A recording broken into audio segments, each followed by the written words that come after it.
Video like जरूर कर लीजिए और ऐसे वीडियो लगातार फ्री में पाने के लिए चैनल को तुरंत सब्सक्राइब कर लीजिए और बेल आइकन को जरूर टैप कर लीजिए ताकि आगे भी सारे वीडियो आपको मिलते रहे। यूट्यूब में फॉलो करते हैं तो प्लीज ये वाला फ्री टेलीग्राम चैनल जरूर ज्वाइन कर लीजिएगा। सारे नोटिफिकेशन सारे अपडेट यहीं पे आते हैं, ध्यान रखिए। नमस्कार, मैं Shivangi Singh study for civil services में आप सभी का बहुत बहुत स्वागत करती हूँ। ये हमारा आपकी मुख्य परीक्षा के लिए यूपी पीसीएस 2023 की उत्तर प्रदेश का इतिहास, सभ्यता, संस्कृति एवं प्राचीन नगर, ये GS 5 का पॉइंट नंबर 1 है। इंग्लिश माध्यम का वीडियो ऑलरेडी जा चुका है, ये उसी का हिंदी माध्यम का वीडियो है। आपको ये वीडियो बहुत अच्छे से देखना है, इसमें सारा थ्योरी वाला पार्ट दिया हुआ है, ठीक है। इसके अलावा आपको आंसर राइटिंग मॉड्यूल हमारा चल रहा है, वो प्रैक्टिस करना है अच्छे से, और फिर हम आपको जो बेस्ट मोस्ट एक्सपेक्टेड क्वेश्चंस का मॉड्यूल प्रैक्टिस कराएंगे, फिर आपको वो करना है। इसके अलावा जो लोग हमारे पेड कोर्सेज को ज्वाइन करना चाहते हैं, यूपी पीसीएस मेंस 2023 की कंप्लीट तैयारी, सिलेक्शन वाली तैयारी, सब मटेरियल, सब कुछ, practice, test series, answer writing, और एक हमारा चल रहा है एसए का सेपरेट ग्रुप जिसमें आपको 36 एसओ के विद मॉडल आंसर्स प्रिपरेशन कराई जा रही है। जो लोग भी इंटरेस्टेड हैं वो ज्वाइन कर सकते हैं। बाकी भी हमारे हरियाणा के मेंस के लिए, यूपी पीसीएस 2024 के लिए शुरुआत से सिलेक्शन की तैयारी के लिए भी पेड ग्रुप चल रहे हैं। जो लोग भी चाहते हैं वो ज्वाइन कर सकते हैं, आपको डेफिनेटली फायदा होगा। तो अभी हम फिलहाल हमारा GS 5 पॉइंट नंबर 1 की शुरुआत कर रहे हैं हिंदी माध्यम के लिए। पॉइंट वाइज सारे के सारे पॉइंट्स आपको कवर कराए जाएंगे फ्री वीडियोस के माध्यम से। तो चलिए शुरुआत करते हैं। तो हिंदी माध्यम के लिए GS 5 का पॉइंट 1 शुरू कर रहे हैं हम। उत्तर प्रदेश का इतिहास, सभ्यता, संस्कृति एवं प्राचीन नगर। प्राचीन नगरों पे भी एक शॉर्ट नोट लिखने के लिए आ सकता है, पैराग्राफ लिखने के लिए आ सकता है, और अगर हम शुरुआत करें कि किस तरीके से इसमें आपको आपके आंसर बनाने हैं, तो आप हमारा GS 5 का प्रैक्टिस चल रही है यूट्यूब पे ही, साथ साथ उसको प्रैक्टिस करते रहना। बाकी दोनों ही भाषाओं में, हिंदी और अंग्रेजी दोनों में ही हमारा मॉड्यूल आएगा 500 सवालों का विद आंसर्स, जो मोस्ट एक्सपेक्टेड क्वेश्चंस होंगे आपके यूपी पीसीएस मुख्य परीक्षा के लिए 2023 की। तो उसके लिए आपको इसमें से अपने कुछ पॉइंट्स छांट के अपने खुद के नोट बनाने पड़ेंगे, तभी आपको याद होगा। कुछ चीजें जो मैं आपसे कहूं कि आपको हूबहू पेपर में लिख के आनी है, कुछ अच्छी लाइंस। हमें अपने जो मुख्य परीक्षा में हम आंसर लिख के आएंगे, उसमें हमें फूल पत्तियां लगानी है, ठीक है। तो ये फूल पत्तियां क्या होंगी? ये फूल पत्तियां वो होंगी जो हम कीवर्ड्स, जो कुछ अच्छी लाइंस, किसी हिस्टोरियन ने कुछ कहा है, किसी फेमस पर्सन ने कुछ कहा है, वो आप लिख के जरूर आएंगे, ठीक है। तो शुरुआत कर रहे हैं हम। आप देखेंगे अगर उत्तर प्रदेश का जो इतिहास है वो भारत के व्यापक इतिहास से काफी हद तक जुड़ा हुआ है। 4000 वर्ष पुराना ये इतिहास है। तो आपको यही पॉइंट मिल गया यहां से। अब पूर्व में बात करें तो उत्तर प्रदेश का श्रेय आर्यों या दासों के कब्जे में था, और उनका मुख्य व्यवसाय क्या था? कृषि था। जो आर्य यहाँ पे आए थे वो किस चीज पे मुख्यतः निर्भर थे? वो थे कृषि पे। अब वो यहाँ पे जीत प्राप्त कर लेते हैं और जो आसपास का इलाका है उस पर कब्जा कर लेते हैं। तो उत्तर प्रदेश राज्य जो है वो महाभारत युद्ध का भी केंद्र रहा है, और इसी में इस सभ्यता की नींव रखी गई थी। आर्यों के निवास के दिनों के दौरान ही इस क्षेत्र में महाभारत, रामायण, ब्राह्मण और पुराणों के महाकाव्यों की रचना की गई थी। तो यही वो समय था जहां पे ये सब कुछ रचा जा रहा था। चौखंडी स्तूप, अब कहीं पे आए तो आपको ये जरूर लिख के आना है। उस स्थान को चिन्हित करता है जब भगवान बुद्ध ने जो भगवान बुद्ध थे, जब वो निकले अपना घर त्याग के, तो जो अपने शिष्यों से जहां वो मिले, उस जगह को दर्शाती है चौखंडी स्तूप। कुरु के अलावा पांचाल, वत्स और विदेह आदि ने राज्य के प्रारंभिक क्षेत्र का सृजन किया था। अच्छा, जो ये सारे क्षेत्र थे, जिन क्षेत्रों की हम बात कर रहे हैं, इसको एक नाम से जाना जाता है जिसको कहते थे मध्य देश। याद रखिएगा। तो मध्य देश आपको जरूर लिख के आना है कि कौन सा इलाका था। फिर अशोक का शासन आया।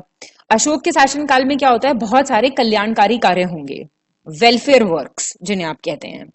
और अशोक ने, आप जानते हैं, जब कलिंग का युद्ध हुआ था तो उसमें इतनी मार काट, इतनी हिंसा देखी थी कि उसके बाद उन्होंने अपना पूरा जो जीवन काल था वो जन कल्याण में बिताया था। ठीक है, उन्होंने हथियार छोड़ दिए थे, उन्होंने समर्पण कर दिया था और उन्होंने बौद्ध धर्म भी अपना लिया था। फिर उन्होंने अपने साम्राज्य में धर्मशाला बनवाई, सड़कें, कुएं, पौधारोपण किया, चिकित्सालय बनवाए, विश्राम गृह बनवाए। इसके अलावा उन्होंने पशुओं के लिए भी बहुत अस्पताल बनवाए थे।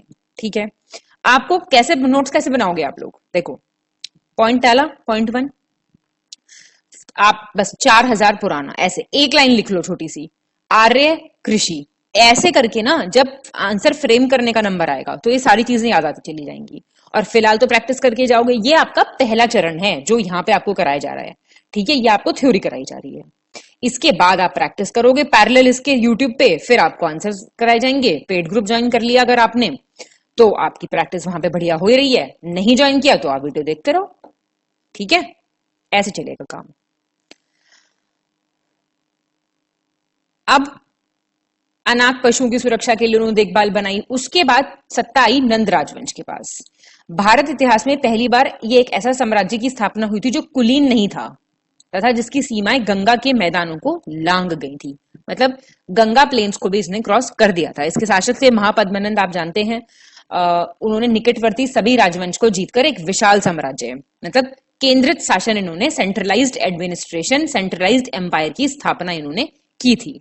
इसीलिए इनको, किसको, महापद्मनंद को केंद्र शासन पद्धति का जनक भी कहा जाता है, याद रखिएगा। इसके बाद मौर्यों में शासन स्थानांतरित हो जाएगा। फिर ये शहर हर्षवर्धन के शासनकाल के दौरान अपने गौरव के शिखर तक पहुंचेगा और उत्तर प्रदेश की ऐतिहासिक पृष्ठभूमि पर मुस्लिम शासन के आगमन से काफी प्रभाव पड़ेगा। जो मुसलमान इन्वेडर्स होंगे, जो मुस्लिम आक्रमण यहाँ पे हुए, उससे बहुत ज्यादा फर्क आ जाएगा। ये जो काल होगा ये राजपूतों की अधीनता का गवाह था, जिसकी सत्ता राजस्थान के कुछ हिस्सों तक सीमित थी। फिर उत्तर प्रदेश मुगल शासन के दौरान और विशेष रूप से सम्राट अकबर के टाइम पे समृद्धि के प्रॉस्पेरिटी के चरम पे पहुंच जाएगा। समय के साथ उत्तर प्रदेश मुगल शासन की पतनशीलता और अंग्रेजों के आगमन का गवाह बना था। ये लिख के आएंगे आप ऐसे तो सुंदर लगेगा ना बहुत। और मुगल प्रभाव दुआब क्षेत्र तक ही सीमित रह गया था। फिर आई आपकी ब्रिटिश ईस्ट इंडिया कंपनी, अंग्रेज आए। उन्होंने अवध के तीसरे नवाब शुजा-उद-दौला के शासनकाल के दौरान अवध शासकों के संपर्क में वो लोग आएंगे और इसमें कोई संदेह नहीं है कि उत्तर प्रदेश का इतिहास ब्रिटिश शासन के दौरान और उसके बाद के इतिहास के साथ समवर्ती रूप से चला। लेकिन यह भी सर्वविदित है कि राष्ट्रीय स्वतंत्रता आंदोलन में इस राज्य के लोगों का योगदान महत्वपूर्ण था। जब आप इंट्रोडक्शन लिखेंगे तब आप ये सारी चीजें लिखेंगे, प्राचीन से शुरुआत करेंगे और आप आएंगे आपके ब्रिटिश ईस्ट इंडिया कंपनी के आगमन तक और उसके बाद भी, ठीक है, स्वतंत्रता के बाद तक। तो इस तरीके से आपका आंसर बनेगा, एक टाइम पीरियड से शुरू होकर दूसरे टाइम पीरियड तक, फिर तीसरे तक। तो इससे आपके आंसर में एक लय दिखाई देगी, फ्लो दिखाई देगा, समझ रहे हैं। फिर मगध साम्राज्यों का शासनकाल के टाइम का देखें तो बौद्ध धर्म और जैन धर्म जो था वो इस क्षेत्र में ही विकसित हुए थे इनके टाइम पे। यह प्रशासनिक और आर्थिक उन्नति का दौर था। पहली सहस्त्राब्दी ईसा पूर्व के मध्य में ऐसा समय था जब उत्तर प्रदेश ने भगवान बुद्ध के आगमन और बौद्ध धर्म के प्रसार को देखा। देखिए, यहां से डेवलपमेंट शुरू होगा बुद्धिज्म का और यहाँ पे बहुत अच्छा खासा प्रसार भी होगा। ठीक है, भगवान बुद्ध ने उत्तर प्रदेश के सारनाथ में धार्मिक स्तूप में अपना पहला धर्मोपदेश, आप जानते हैं, दिया था। मगध शासन के अधीन ही था उस वक्त ये राज्य जब ये धर्मापदेश या फिर फर्स्ट सरमन जिसे कहते हैं वो दिया गया था। उत्तर प्रदेश बहुसांस्कृतिक, बहुजातीय प्रकृति की अनुपम भौगोलिक विशेषताओं से संपन्न है। एज इट इज ये लाइन लिख के आनी है। ये बात मैं इंग्लिश मीडियम वालों को भी बता रही हूँ।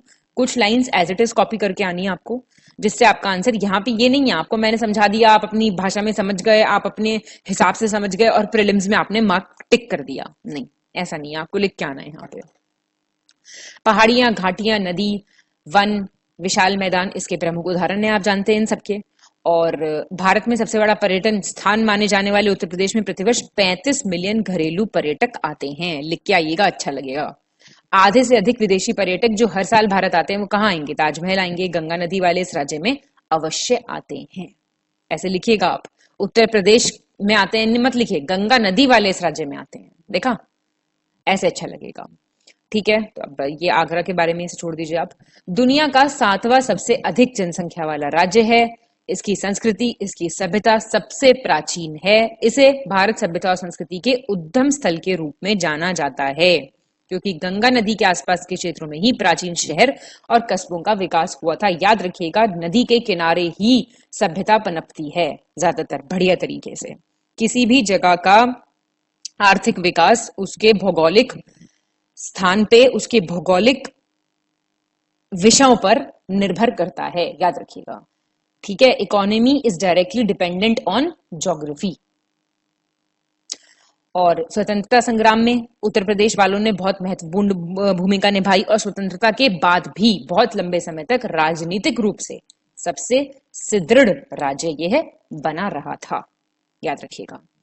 अब इसका पॉलिटिकल हिस्ट्री आप देखेंगे, इसका राजनीतिक इतिहास देखेंगे। पुरातन काल में इसका नाम क्या था? मध्य देश। ऊपर भी बता चुके हैं हम। उत्तर पश्चिम से, नॉर्थ वेस्ट से कौन आए थे? आक्रमणकारी आए थे। उनके मार्ग में पड़ा ये, क्योंकि दिल्ली और पटना के बीच का उपजाऊ मैदान के हिस्से के में बसा हुआ है ये। तो यहाँ पे जो इतिहास रहा हमारे भारत का, उसमें उसी के साथ साथ चल रहा है इतिहास हमारे प्रदेश का। ठीक है, अब अगर हम बात करें, लेकिन हमें इसमें ज्यादा, आप जानते हैं, जानकारी ज्यादा नहीं मिली है, लेकिन कुछ क्षेत्र ऐसे हैं जहां पे प्राचीन और नव पाषाण काल के जो उपकरण और शास्त्र वगैरह प्राप्त हुए हैं। वो इलाके कौन से हैं? मिर्जापुर, कालीन भैया वाला, बुंदेलखंड क्षेत्र, मेरठ में आपका आलमगीरपुर, जो जहां पे हड़प्पा कालीन वस्तुएं भी मिली हैं। तो वो दर्शाते हैं कि ये दीर्घकालिक इतिहास के साक्ष्य हैं, मतलब ये यहाँ के। प्राचीन भारतीय इतिहास में समय बिताने के बाद 16 महाजनपद विकसित हुए, आप जानते हैं। इन राज्यों में हमेशा आपस में क्या रहता था? इनमें कॉन्फ्लिक्ट रहता था, युद्ध रहता था। तो इसी क्रम में कौशल ने काशी और अवंती ने वत्स के राज्य पर अधिकार कर लिया। बाद में कौशल, अवंती एक एक करके मगध राज्य के अधीन हो गए थे। धीरे धीरे मगध एक शक्तिशाली और मतलब सेंट्रलाइज्ड पावर बन के उभर के आया। और समय के साथ मगध में क्रमशः हर्यंक, शिशुनाग, नंदवंश, ये सारे राज्यों का विलय होता है। नंदवंश का साम्राज्य पंजाब और बंगाल को छोड़कर संपूर्ण उत्तर भारत में विस्तृत था और चंद्रगुप्त मौर्य ने नंदवंश को पराजित किया था और चाणक्य की मदद से गद्दी पे वो विराजमान हुए थे। वर्तमान उत्तर प्रदेश का संपूर्ण क्षेत्र चंद्रगुप्त मौर्य, उनके पुत्र बिंदुसार और पोते अशोक के शासनकाल के अंतर्गत आता था। जो अभी प्रेजेंट डे उत्तर प्रदेश है, वो उस वक्त इन 3 राजाओं का जो विस्तृत क्षेत्र था उसके अधीन था। ठीक है, पुष्यमित्र शुंग, इनके बाद ये मौर्य वंश के अंतिम शासक थे।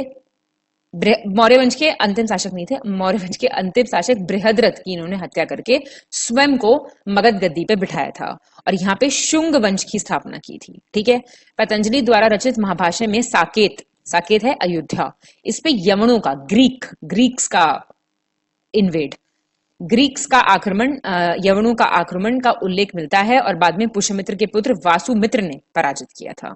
ठीक है, और मथुरा जो था वो काफी समय तक मिलिंद के साम्राज्य का मुख्य नगर बना रहा था। इसी बीच में फिर शुंग वंश के स्थान पर कौन सा वंश आएगा? कण्व वंश। ये सब तो आप पढ़ के आए हो ना प्रीलिम्स में। और वासुदेव ने 73 ईसा पूर्व में कण्व वंश की स्थापना की थी। 45 वर्ष तक इनका शासनकाल चला था और बाद में सिमुख आए थे जिन्होंने कौन से वंश की स्थापना की थी? सातवाहन वंश की। धीरे धीरे शकों का ध्यान भी भारत की ओर आकर्षित हुआ और 60 ईसा पूर्व तक इन्होंने मथुरा में अपना क्षत्रप स्थापित कर लिया था। किन्होंने? शकों ने। ठीक है, फिर इनके बाद आए पार्थियन के बाद कुशन, इन सब ने आक्रमण किया और उन्होंने अपना अपना राजवंश यहाँ पे स्थापित किया। जैसे कुशाण राजवंश की जो स्थापना की थी वो की थी कुजुल कटफिसस ने। फिर इनके पुत्र आए विम कटफिसस, इन्होंने गंगा घाटी में अपना अधिग्रहण किया था। फिर आए कनिष्क, सबसे ज्यादा जो हैं विख्यात राजा थे ये इस राजवंश के, और बहुत सारे चीनी और तिब्बती इतिहासकारों ने कनिष्क के साकेत के राजा से युद्ध का वर्णन किया है। फिर आया था हर्ष का शासनकाल। ठीक है ना, कन्नौज उत्तर भारत का प्रमुख नगर बन गया था। 8वीं शताब्दी में यशोवर्मन ने कन्नौज पर अधिग्रहण कर लिया था। फिर कन्नौज का आधिपत्य बंगाल के पाल, दक्षिण और राष्ट्रकूट और पश्चिम भारत के गुर्जर प्रतिहार के बीच संघर्ष हुआ था, जिसमें कौन जीता था? द ट्रिपटाइट स्ट्रगल पढ़ा है। गुर्जर प्रतिहार विजयी हुए थे। फिर इनका साम्राज्य बहुत लंबे समय तक चला। 1018 में महमूद गजनवी गुर्जर प्रतिहार को पराजित कर देगा और जजक भुक्ति, कौन सी जगह है? प्रीलिम्स में सवाल आ चुका है, वर्तमान बुंदेलखंड। चंदेल राजाओं ने महमूद गजनवी के आक्रमण का सफलतापूर्वक मुकाबला किया था। ठीक है, इतनी बातें याद रहेंगी। फिर एक नाम आता है सुहलदेव का, ये देखिए फोटो दी हुई है, इनके नाम का स्टैंप भी जारी भारत सरकार कर चुकी है, महाराजा सुहलदेव। ठीक है, इनके बारे में भाई एक नोट लिखने को भी आ सकता है क्योंकि ये जुड़े हुए हैं इस इतिहास से। मुसलमान आक्रमणकारी का जब प्रकोप फैल रहा था तो ये राजा कहाँ के थे, पहली बात तो आपको बताना चाहिए, श्रावस्ती के राजा थे। इन्होंने इनका बहुत तकड़ा विरोध किया था और इन्होंने इस विरोध में सहायता ली थी थारू और बंजारा जनजातियों की। ठीक है, मतलब छोटे छोटी टुकड़ियों को इन्होंने इकट्ठा करके अच्छा खासा रेजिस्टेंस इनको दिया था मुसलमान आक्रमणकारियों को। ऐसा बोला जाता है कि इनकी सेना ने 1074 ईस्वी में बहराइच में एक युद्ध हुआ था, उसमें गाजी सलार मसूद को हरा के उसका वध कर दिया था और कथित तौर पे ये गजनी महमूद का सबसे प्रिय भतीजा था। ठीक है, कौन? गाजी सलार मसूद, जिसको इन्होंने हरा दिया था। ठीक है, और ये हिंदू धर्म को बचाने वाले राजा के रूप में भी इनको जाना जाता है। एक लाइन आप ये इनके बारे में लिख सकते हैं। 2016 में बहराइच में सुहलदेव की प्रतिमा का अनावरण किया गया और 2018 में भारत के प्रधानमंत्री ने महाराजा सुहलदेव के नाम का एक डाक टिकट भी जारी किया था, स्टैंप जारी किया था। ठीक है, फिर प्रतिहार आप देख चुके हैं, आ जाते हैं। इसके बाद से फिर से अराजकता आ जाएगी। ठीक है, फिर उस टाइम पे गहडवाल राजवंश का उदय होगा और थोड़ी सी शांति, थोड़ी सी सुव्यवस्था ये फिर से स्थापित करेंगे। इसमें गोविंद चंद्र, जयचंद्र प्रमुख शासक रहे हैं। जयचंद्र की अदूरदर्शिता ने चौहान राजा पृथ्वीराज चौहान की 1192 में तराइन में मोहम्मद गौरी के हाथों पराजय हुई और अगले वर्ष जयचंद्र स्वयं भी चंदावर इटावा के युद्ध में इनसे हार गए थे और उनको वीरगति प्राप्त हुई थी। इसके बाद मेरठ, कोइल, अलीगढ़, असनी, कन्नौज, बनारस भी आक्रमणकारियों के शिकार हुए थे। फिर 1203 में चंदेल राजा परमर्दिदे कुतुबुद्दीन ऐबक से पराजित हुए थे और उनको वीरगति प्राप्त हुई थी। सन 1206 में कुतुबुद्दीन ऐबक दिल्ली के सिंहासन पर बैठेगा और वहीं से फिर गुलाम वंश की आप जानते हैं शुरुआत हुई। ठीक है, अब ये सारी चीजें आपको देखिए लिख के आनी पड़ेंगी। बोरिंग लग सकती हैं, बहुत ये लग सकता है कि क्या लिखा है, क्या बोल रही हैं, क्या पढ़ा रही हैं, लेकिन अब मैं इसमें कुछ नहीं कर सकती। ठीक है, फिर इसके बाद मुगलों ने उत्तर भारत पर आधिपत्य जमा लिया था। अब यहां से मुगल शासन शुरू हो गया ना भाई, जब से ये आ गए थी सारी आपकी वंश आए बहुत सारे, तो गुलाम वंश की स्थापना से यहाँ पे आधिपत्य शुरू हो जाएगा और आगरा को राजधानी बना के वहां पे शासन करेंगे और फिर बाद में इनकी राजधानी क्या बनेगी? दिल्ली। औरंगजेब के टाइम पीरियड की बात करें तो वहां पे बुंदेलखंड के वीर छत्रसाल ने विरोध का बिगुल बजाया था। छत्रसाल ने पेशवा बाजीराव की सहायता ली थी, ये आपने पिक्चर में भी देखा होगा, बाजीराव मस्तानी। और इस प्रकार उत्तर प्रदेश में मराठों का प्रवेश होगा, इनकी हेल्प ली थी इन्होंने। अवध के स्थानीय सूबेदार सादत खान ने 1732 में राज्य की संप्रभुता की घोषणा कर दी और उसके उत्तराधिकारियों ने तब से लेकर 1856 तक वहां पे राज्य किया। 1856 में फिर आप जानते हैं जो अवध है उसको विलय कर लिया जाएगा, अंग्रेज कर लेंगे उसका विलय। और 1857 की क्रांति उत्तर प्रदेश की एक महत्वपूर्ण भूमिका रही है। झांसी की रानी लक्ष्मीबाई, अवध की बेगम हजरत महल, बख्त खान, नाना साहेब, इस बार भी आया है पेपर में क्वेश्चन, अजीमुल्ला खान, अहमदुल्ला शाह, राणा बेनी माधव तथा अन्य राष्ट्रभक्तों ने 1857 की क्रांति कर स्वयं को अमर कर दिया था। ठीक है, फिर 1858 में दिल्ली डिवीजन को उत्तरी पश्चिम क्षेत्र से अलग कर दिया जाएगा और उत्तर प्रदेश की राजधानी आगरा से इलाहाबाद स्थानांतरित कर दी जाएगी। ये सारी बातें इंपॉर्टेंट है, लिख के आनी है पेपर में। फिर 1877 में उत्तर प्रदेश के लेफ्टिनेंट गवर्नर तथा अवध के चीफ कमिश्नर के पदों को मिला दिया जाएगा, विलय कर दिया जाएगा मतलब। और उस समय इस बृहद क्षेत्र को उत्तर प्रदेश, आगरा और अवध कहा जाने लगा। ये आप लिख सकते हैं कहीं भी, ऐसे में भी लिख सकते हैं ये कैसे कैसे उत्तर प्रदेश का नाम बना। अभी उत्तर प्रदेश का नाम बनने वाला है यहाँ पे, आज का उत्तर प्रदेश। तो ये आपने देख लिया, पहले ये उत्तर प्रदेश, अवध, आगरा और अवध बना। फिर 1902 में इसे आगरा और अवध संयुक्त प्रदेश कहा जाने लगा। फिर 1921 में यहाँ गवर्नर नियुक्त हुए और उसके बाद लखनऊ यहाँ की राजधानी बनी। फिर 37 में इसका नाम छोटा करके संयुक्त प्रांत, यूनाइटेड प्रोविंसेस कर दिया गया। और फिर स्वतंत्रता के 2.5 साल बाद 24 जनवरी 1950 को इसका नाम रखा गया उत्तर प्रदेश, जो आज तक यही नाम है। ठीक है, चलिए अब आप देख लीजिए उत्तर प्रदेश की सांस्कृतिक विरासत। भारतीय संस्कृति के सबसे प्राचीन जो साक्ष्य मिले हैं वो यहां से मिले हैं। वो अलग बात है कि कोई हड़प्पा, मोहनजोदाड़ो से संबंधित कोई स्थल की खोज नहीं की जा सकी हो, लेकिन कुछ पुरावशेष मिले हैं कुछ जगहों पे और उन जगहों के नाम आपको याद रखने हैं। वो है बांदा बुंदेलखंड, कालीन भैया का मिर्जापुर और मेरठ। ठीक है, और इस बात का यहाँ से साक्ष्य मिलता है कि इसका जो इतिहास है वो प्रारंभिक पाषाण युग और हड़प्पा युग से कहीं ना कहीं संबंधित रहा है। ठीक है, आदिम पुरुषों द्वारा खड़िया से बनाए चित्र या गहरे लाल रंग के चित्र मिर्जापुर जिले के आसपास विंध्य पर्वतमाला में बहुत बड़े पैमाने पे पाए गए हैं, और कुछ और ऐसी जगहें हैं जहां पे इसी दौरान की वस्तुएं मिली हैं, जहां से ये पता लगता है कि आर्यों का आगमन भी हुआ था। उन जगहों के नाम सबसे जरूरी हैं: अतरंजी खेड़ा, कौशाम्बी, राजघाट, सौंख। फिर कानपुर, उन्नाव, मिर्जापुर, मथुरा, इन सबसे आर्यों के आगमन के बारे में हमें पता चलता है। तो ये भी संभव है कि सिंधु घाटी और वैदिक सभ्यताओं के साक्ष्य भी यहाँ कहीं खंडरों के नीचे दबे हुए हों, क्योंकि खुदाइयां तो चलती रहती है ना। ये तो एक निरंतर चलता हुआ अभ्यास है जो करता ही करता है। ठीक है, उत्तर प्रदेश हिंदुओं की प्राचीन सभ्यता का उद्गम स्थल रहा है। ये लाइन तो आपको रटनी है। उपमहाद्वीप के प्राचीन वैदिक साहित्य के एक बड़े हिस्से की उत्पत्ति क्षेत्र के कई आश्रमों से भी हुई है, बहुत जरूरी। बौद्ध काल की मूर्तियां, वास्तुकला, भारतीय सांस्कृतिक विरासत में इन सबका बहुत महत्वपूर्ण योगदान रहा है। मुगल काल के दौरान वास्तुकला, चित्रकला, संगीत, नृत्य, इन सभी का विकास हुआ था, और उत्तर प्रदेश के आगरा में ताजमहल के निर्माण के पश्चात यहाँ की मुगल वास्तुकला, आप जानते हैं, अपने चरम पे पहुंच गई थी। यहाँ की संगीत परंपरा भी इसी दौरान विकसित हुई। सितार, तबला, जिन्होंने भारतीय संगीत के सबसे लोकप्रिय वाद्य यंत्रों के रूप में माना जाता है, वो भी इसी समय विकसित हुए थे।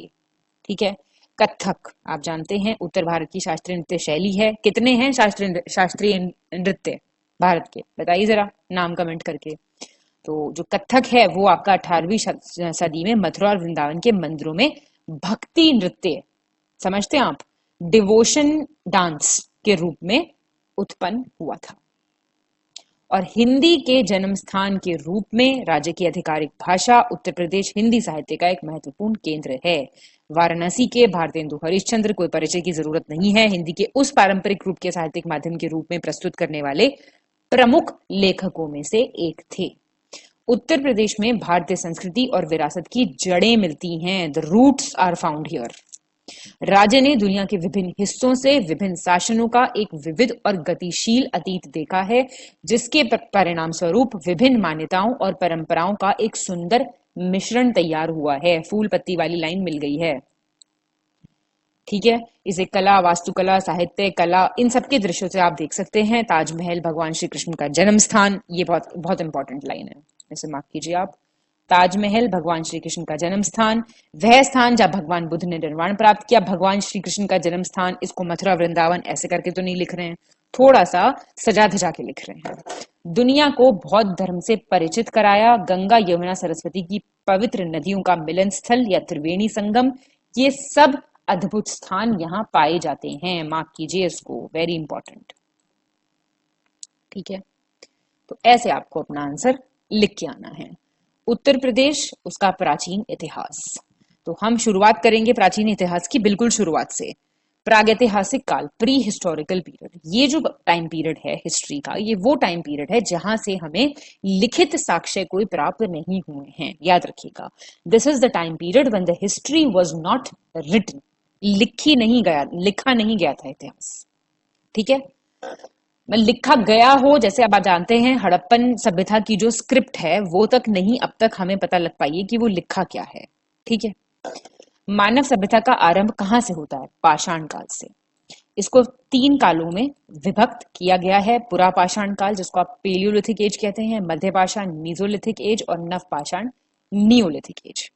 तो आप फिलहाल हम सब कुछ उत्तर प्रदेश से संबंधित पढ़ेंगे। पुरा पाषाण काल की बात करें तो इस युग के अनेक महत्वपूर्ण स्थल जो हैं वो हमारे प्रदेश में प्राप्त हुए हैं। उनमें से सबसे प्रमुख है बेलान घाटी। ये उन प्राचीन स्थलों में से एक है जहां मानव का प्रथम बसाव हुआ था। ये सोनभद्र से निकलने वाली और यहाँ बहने वाली बेलन नदी, टॉस की सहायक नदी है, उसकी घाटी में ये स्थित है। यहाँ तीनों काल, निम्न पुरा पाषाण लोअर पेलियोलिथिक, मध्य पुरा पाषाण उच्चपुरा पाषाण, तीनों के अवशेष इस स्थल से हमें प्राप्त होते हैं। बेलन घाटी पुरा स्थल की खोज एवं उत्खनन कार्य का श्रेय किसको जाता है? ये इलाहाबाद विश्वविद्यालय के पूर्व अध्यक्ष रहे हैं प्रोफेसर GR शर्मा। लिख के आ जाइएगा एक लाइन, तो पढ़े लिखे लगेंगे। और आप यहाँ लोहंदा नाले के समीप अस्थि निर्मित मातृ देवी मदर गॉडेस की एक सुंदर मूर्ति मिली है। ये लिखना है आपको कहाँ से मिली है। और पुरा पाषाण कालीन अवशेष सोनभद्र स्थित सिंगरौली घाटी तथा वाराणसी क्षेत्र के चकिया जनपद चंदौली पड़ता है, उससे प्राप्त हुए हैं। 3-4 चीजें आपको याद रखनी है। फिर आता है आपका मध्य पाषाण काल। इसमें जो प्रमुख स्थल हैं वो है सराय नाहर राय, महादहा, दमदमा और चौपानी मांडो। याद रखिएगा ये जो हैं तीनों, दमदमा तक, चौपानी मांडो को छोड़ के ये सब कहाँ पे हैं? प्रतापगढ़ जनपद में ये पड़ते हैं। और सराय नाहर से और महादहा से क्या मिलती हैं? परमानेंट हट्स, स्थायी झोपड़ियां होती थी, इसके साक्ष्य यहाँ से हमें मिलते हैं। सराय नाहर राय से हमें झोपड़ी का फर्श एवं अस्थायी निवास स्थान के अवशेष मिले हैं। ठीक है, यहाँ पे हमें कुछ पिट हर्ट्स, चूल्हे, शवधान चूल्हे भी मिले हैं। शवों का सिर पश्चिम और पैर पूरब में रखे जाते थे, ब्यूरियल मेथड है ये। और इसके अलावा मानवीय आक्रमण के स्पष्ट साक्ष्य भी हमें यहाँ से मिलते हैं। वाया मानवीय आक्रमण के, बाहर से आक्रमण हुआ था। और चूल्हों में से हमें पशुओं की अधजली हड्डियां भी प्राप्त हुई हैं, जिससे उनका खान पान पता चलता है। जाहिर सी बात है वो खाते होंगे इसको। और महादहा से कुछ युगल समाधियां, कपल स्केलेटन भी प्राप्त हुई हैं, मतलब स्त्री और पुरुष को एक साथ कब्र में दफनाया जाना। यहाँ हड्डियों से बने बानाग्र मतलब एरो हेड्स एवं आभूषण ज्वेलरी भी मिली है। ठीक है, दोनों स्थलों पे आपको लघु पाषाण उपकरण मिलेंगे। और दमदमा में 41 शवाधान एवं कुछ गर्त चूल्हे हमें प्राप्त हुए हैं। इसमें 5 युगल समाधियां, ये तो आपने प्रीलिम्स में भी पढ़ा होगा, बड़ा फेमस क्वेश्चन है ये, रिपीटेड, जो काफी आता रहता है पेपर में। और 2 शवों को एक साथ दफनाने का भी साक्ष्य मिलता है। और एक समाधि में 3 मानव शवों को एक साथ रखा गया है, ऐसे भी साक्ष्य हमें यहाँ से मिले हैं। याद रखिएगा। ठीक है, और प्रयागराज के निकट लेखैया नामक शिलाश्रय है, वहां से सर्वाधिक 17 मानव कंकाल प्राप्त हुए हैं। नवपाषाण काल में बात करें तो इसमें आता है आपका प्रयागराज में बेलन नदी के तट पर स्थित कोल्डी हवा। कोल्डी हवा का तो नाम आते ही आपको चावल याद आता होगा। महगड़ा एवं पंचोह, इसके अलावा संत कबीर नगर जनपद में लोहारदेव, ये 3-4 नाम आपको नवपाषाण काल से याद रखने हैं। इन पुरास्थलों में आपको कृषि, कच्ची ईंट, घास फूस, इस सबसे बने आवास के साक्ष्य मिल जाएंगे। और कोहलडवा से आप जानते हैं धान की खेती के साक्ष्य प्राप्त होते हैं। ये सब मत लिख के आइएगा, कोई बात नहीं, लिख के आए, बहुत अच्छी बात है। फिर आपको नवीनतम शोध के आधार पर लहुरा देव से भारतीय उपमहाद्वीप में कृषि के प्राचीनतम साक्ष्य प्राप्त होंगे। ठीक है, लहुरा देव कृषि, कोहलडवा धान की खेती। फिर आपका नवपाषाण काल के प्रथम प्रस्तर उपकरण कहां से? उत्तर प्रदेश के टॉन्च नदी घाटी के लेनमसुरियार से हमें प्राप्त हुए हैं। और इलाहाबाद में ये एकमात्र ऐसा स्थल है कोल्डेवा जहां से चावल का प्राचीनतम साक्ष्य, ये तो बहुत फेमस क्वेश्चन है, प्राप्त हुआ है। फिर आता है आदि ऐतिहासिक काल, जो कि है प्रोटो हिस्टोरिकल पीरियड, हड़प्पा संस्कृति। इसमें आप जानते हैं मेरठ और सहारनपुर का नाम आता है, ज्यादा कुछ नहीं है हड़प्पा से संबंधित उत्तर प्रदेश में, लेकिन जब 2 नाम आएंगे तो आपको लिख के आना पड़ेगा। हड़प्पा संस्कृति का सबसे पूर्वी स्थल ये मेरठ जनपद का यमुना की सहायक हिंडन नदी के तट पर बसा आलमगीरपुर है, तो ये लिख के आना पड़ेगा आपको। ये सवाल तो आ जाता है सबसे पूर्वी, सबसे पश्चिमी। और 1958 में इसकी खोज हुई यज्ञदत्त शर्मा ने की। इसे परसाराम का खेड़ा, याद रखिएगा, इसके नाम से भी जाना जाता है। इसके अतिरिक्त हुलास सहारनपुर में, बड़ा गांव बागपत, मानपुरा बुलंदशहर, कैराना शामली, मंडीगांव मुजफ्फरनगर, यहाँ से भी हमें कुछ हड़प्पाकालीन बस्तियों का साक्ष्य मिलता है। फिर पांचाल राज्य वर्तमान कानपुर से वाराणसी के मध्य गंगा के मैदान में फैला था, ये आपको याद रखना है। वर्तमान बदायूं, बरेली, फर्रुखाबाद इस वाले इलाके में शामिल थे। इसकी राजधानी काम्पिल्य, वर्तमान फर्रुखाबाद जो था, एक नगर था। और काशी वर्तमान वाराणसी क्षेत्र में स्थित थी। उत्तर वैदिक काल में अजातशत्रु काशी का राजा था। आलमगीरपुर में मनके, बीड्स होते हैं ना छोटे छोटे, और रोटी बेलने की चौकी, बेलन कहते हैं ना उसे, कटोरी, इस सब के टुकड़े मिले हैं। मिट्टी के बर्तन, मोर, गिलहरी, इन सब के चित्र मिले हैं उनपे। और कुछ लिपि भी प्राप्त हुई है, जिससे ज्ञात होता है कि यहाँ के निवासी लेखन कला से भी परिचित थे। लेकिन ये नहीं पता लगा पाया है कि असल में लिखा क्या है उसके ऊपर। ठीक है, चलिए अब हम जा रहे हैं वैदिक काल में। वैदिक काल में उत्तर प्रदेश, ठीक है, तो वैदिक मंत्रों में वर्तमान उत्तर प्रदेश के किसी क्षेत्र का शायद ही कोई उल्लेख है।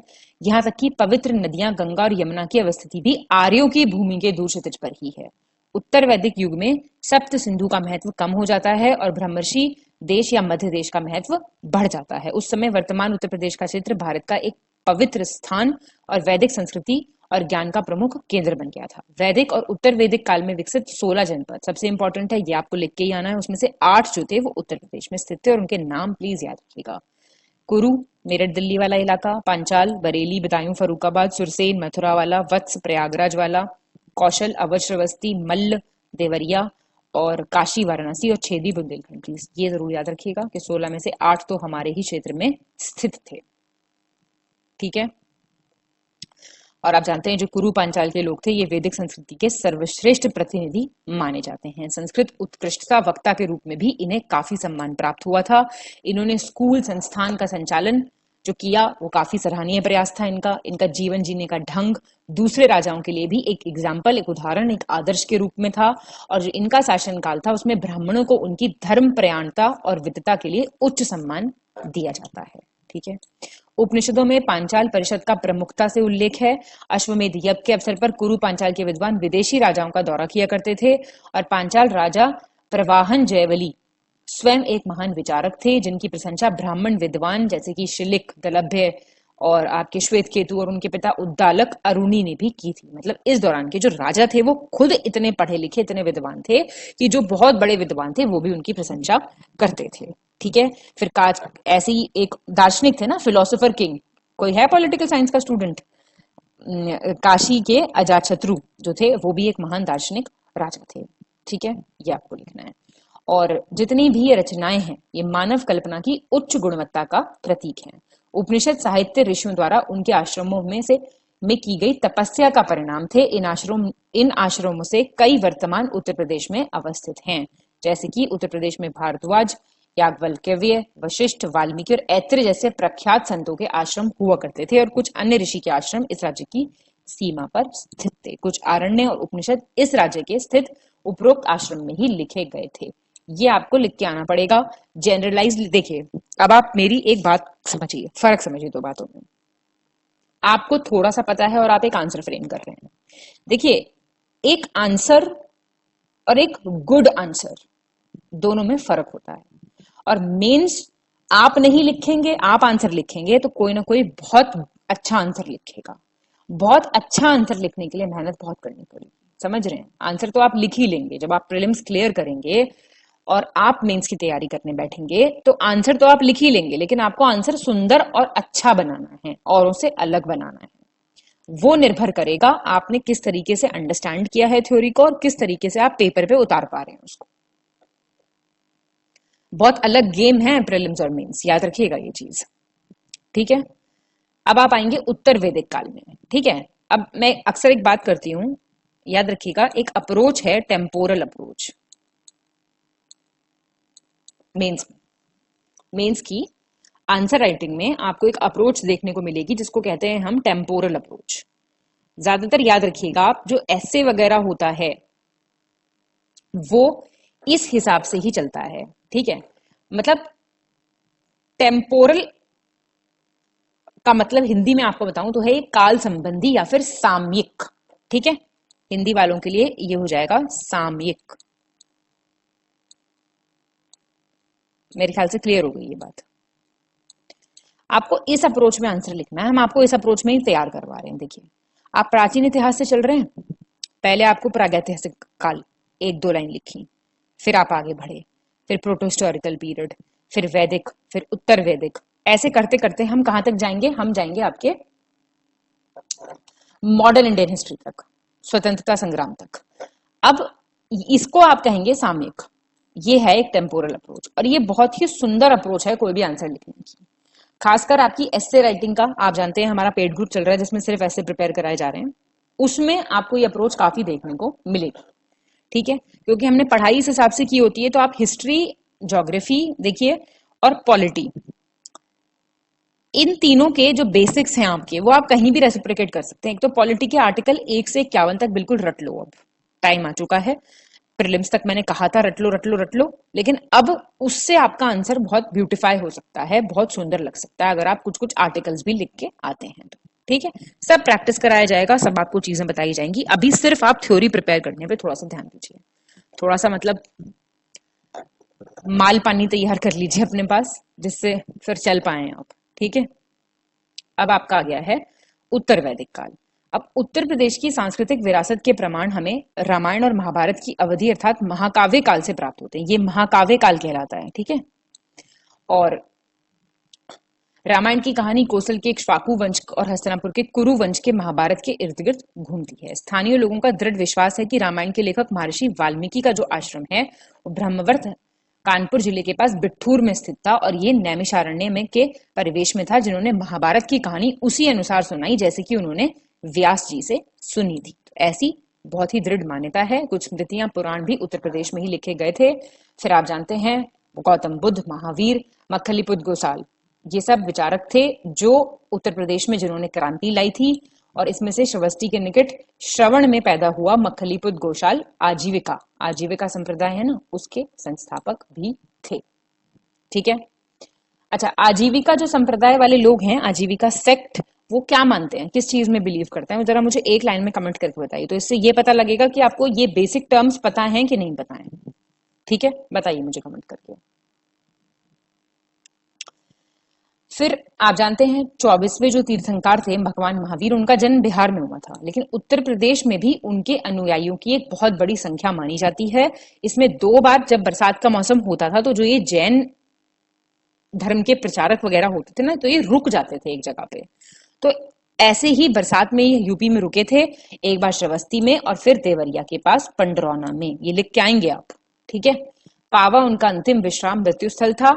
और फिर वास्तव में उत्तर प्रदेश में जैन धर्म महावीर के समय से पहले भी लोकप्रिय हो गया था, क्योंकि और भी तो तीर्थंकर थे, पार्श्वनाथ, सांभरनाथ, चंद्रप्रभा, ये कई तीर्थंकर थे जो इस राज्य के विभिन्न शहरों में पैदा हुए और यहीं पे उन्होंने अपना कैवल्य ज्ञान, जिससे उन्हें एनलाइटनमेंट मिला, वो प्राप्त किया था।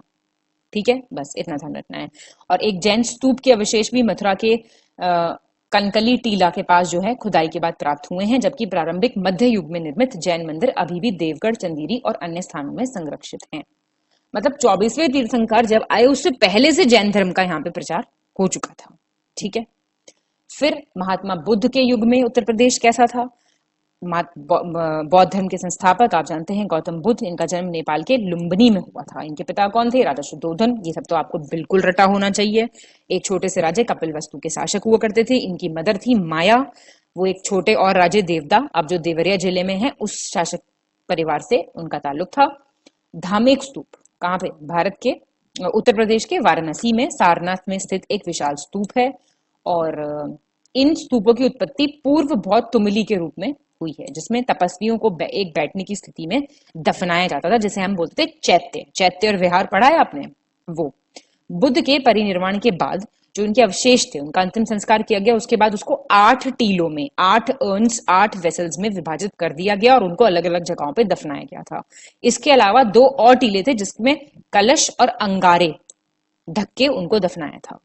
ठीक है, और सारनाथ और सांची में जो स्तूप हैं, कुछ और भी प्राचीन टीलों के अलंकरण यहाँ से हमें प्राप्त होते हैं। सारनाथ में बुद्ध की विभिन्न जीवन उपलब्धियों को चिन्हित करने के उद्देश्य से 249 ईसा पूर्व में महान मौर्य सम्राट अशोक के आदेश में इसको निर्मित किया गया था। और पूर्व संरचना को प्रतिस्थापित करके 500 ईस्वी में धामेक स्तूप का निर्माण कराया गया था। ठीक है, और इसके अलावा भी बहुत अन्य स्मारक भी बनवाए गए थे। और आप जानते हैं कैसे बनते हैं ये? बड़े पत्थरों से गिरे गोलाकार टीले के रूप में इसकी उत्पत्ति होती है। राजा जो अशोक था उसने बुद्ध और उनके शिष्यों के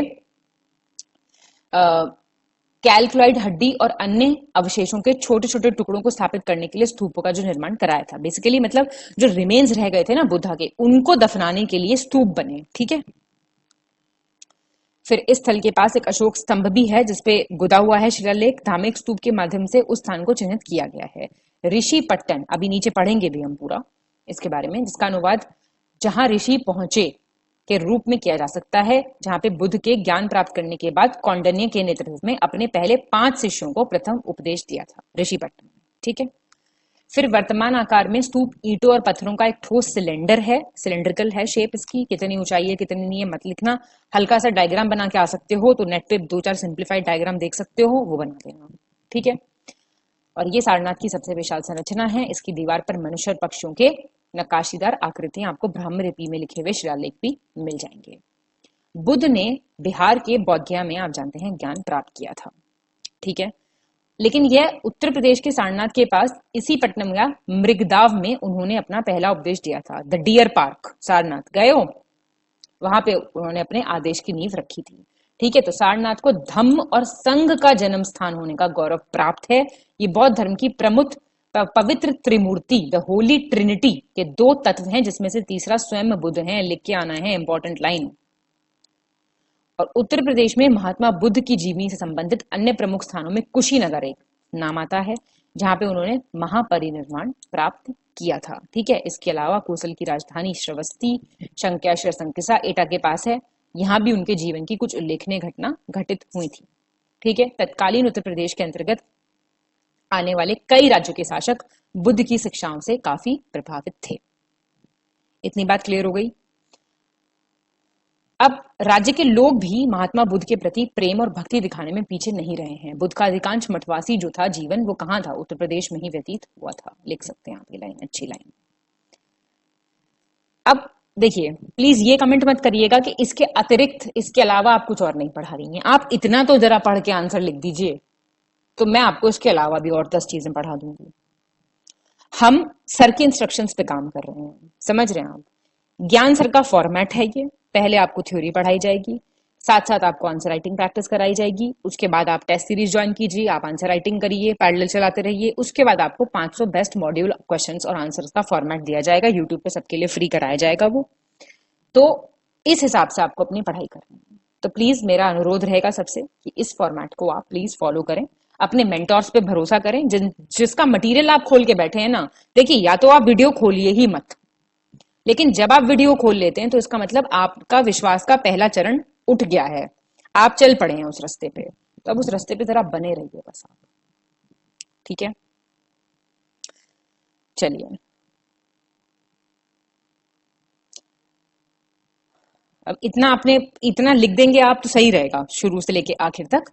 और इसके अलावा बौद्ध और जैन धर्म के अलावा जो है यहाँ पे पौराणिक ब्राह्मणवाद भी बहुत लोकप्रिय हुआ था, तो ये आप लिख सकते हैं। फिर उत्तर प्रदेश में ब्राह्मणवाद जो पूज्य देवी देवताएं हैं उनकी कुषाण कालीन मंदिर से भी छवियां, प्राचीन छवियां प्राप्त हुई हैं, जिससे पता चलता है कि काफी लोकप्रिय था ये। और मथुरा आप जानते हैं मूर्ति कला का जन्म स्थान रहा है। बहुत सारी कलाओं में निर्मित इस मत के अन्य मंदिर वाराणसी, प्रयागराज, बलिया, झांसी, कानपुर और गाजीपुर में भी स्थित हैं। तो इतनी बात आपको याद रखनी है जितनी मैंने आपको अब तक बताई हैं। छोटे छोटे पॉइंट्स 2 बार वीडियो देख लो, मैं बता रही हूँ, एक एक लाइन के नोट बना लो। आंसर में गड़बड़ हो जाए ना तो बात है, करोगे हो नहीं इतना, उससे पहले ही परेशान हो के कमेंट्स करना शुरू कर दोगे, ऐसा मत करना। चलो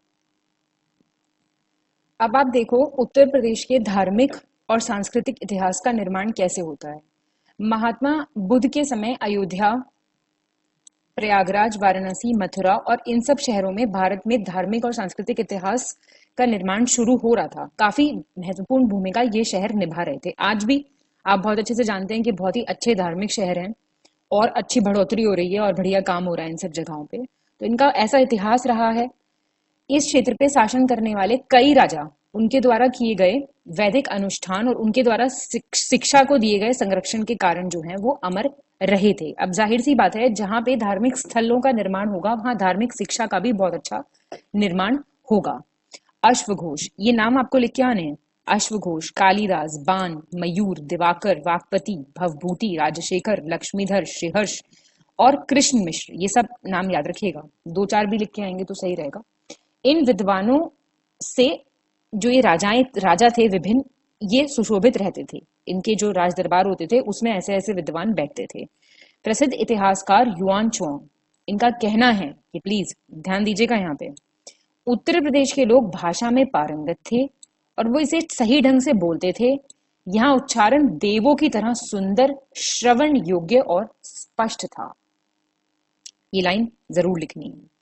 वाराणसी महात्मा बुद्ध के समय से ही शिक्षा का एक प्रमुख केंद्र बना। उत्तर प्रदेश में अयोध्या और मथुरा राम और कृष्ण के जन्म स्थान के रूप में आप जानते हैं प्रसिद्ध स्थान है। देश के कोने कोने से तीर्थयात्री यहाँ आगमन करते थे और इस प्रकार उत्तर प्रदेश को तीर्थराज कहा जाता था। इसी प्रकार उत्तर पर्वतीय क्षेत्र जहां कैलाश और मानसरोवर स्थित हैं और जहां से देश की पवित्र नदियां निकलती हैं, भी तीर्थयात्रियों के लिए पवित्र स्थल बने रहे। अब मौर्य काल के दौरान उत्तर प्रदेश कैसा रहा? 3री शताब्दी ईसा पूर्व में मौर्यों के उदय के साथ उत्तर प्रदेश में कला के इतिहास की एक नई शुरुआत हुई थी।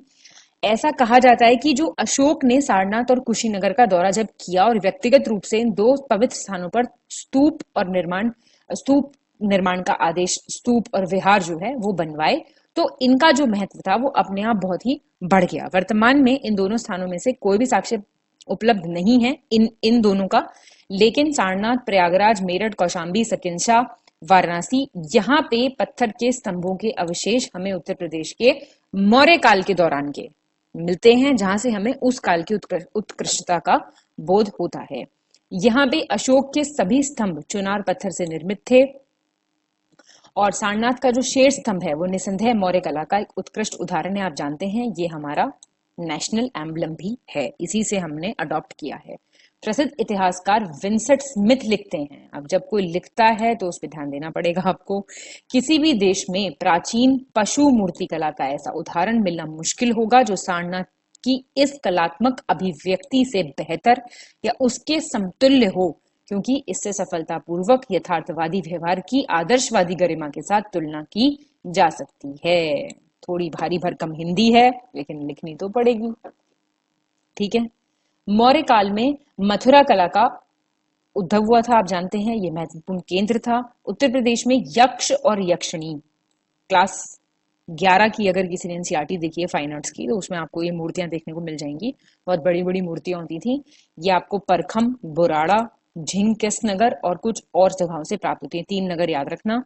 और अगर हम बात करें शुंग सतवाहन काल की, तो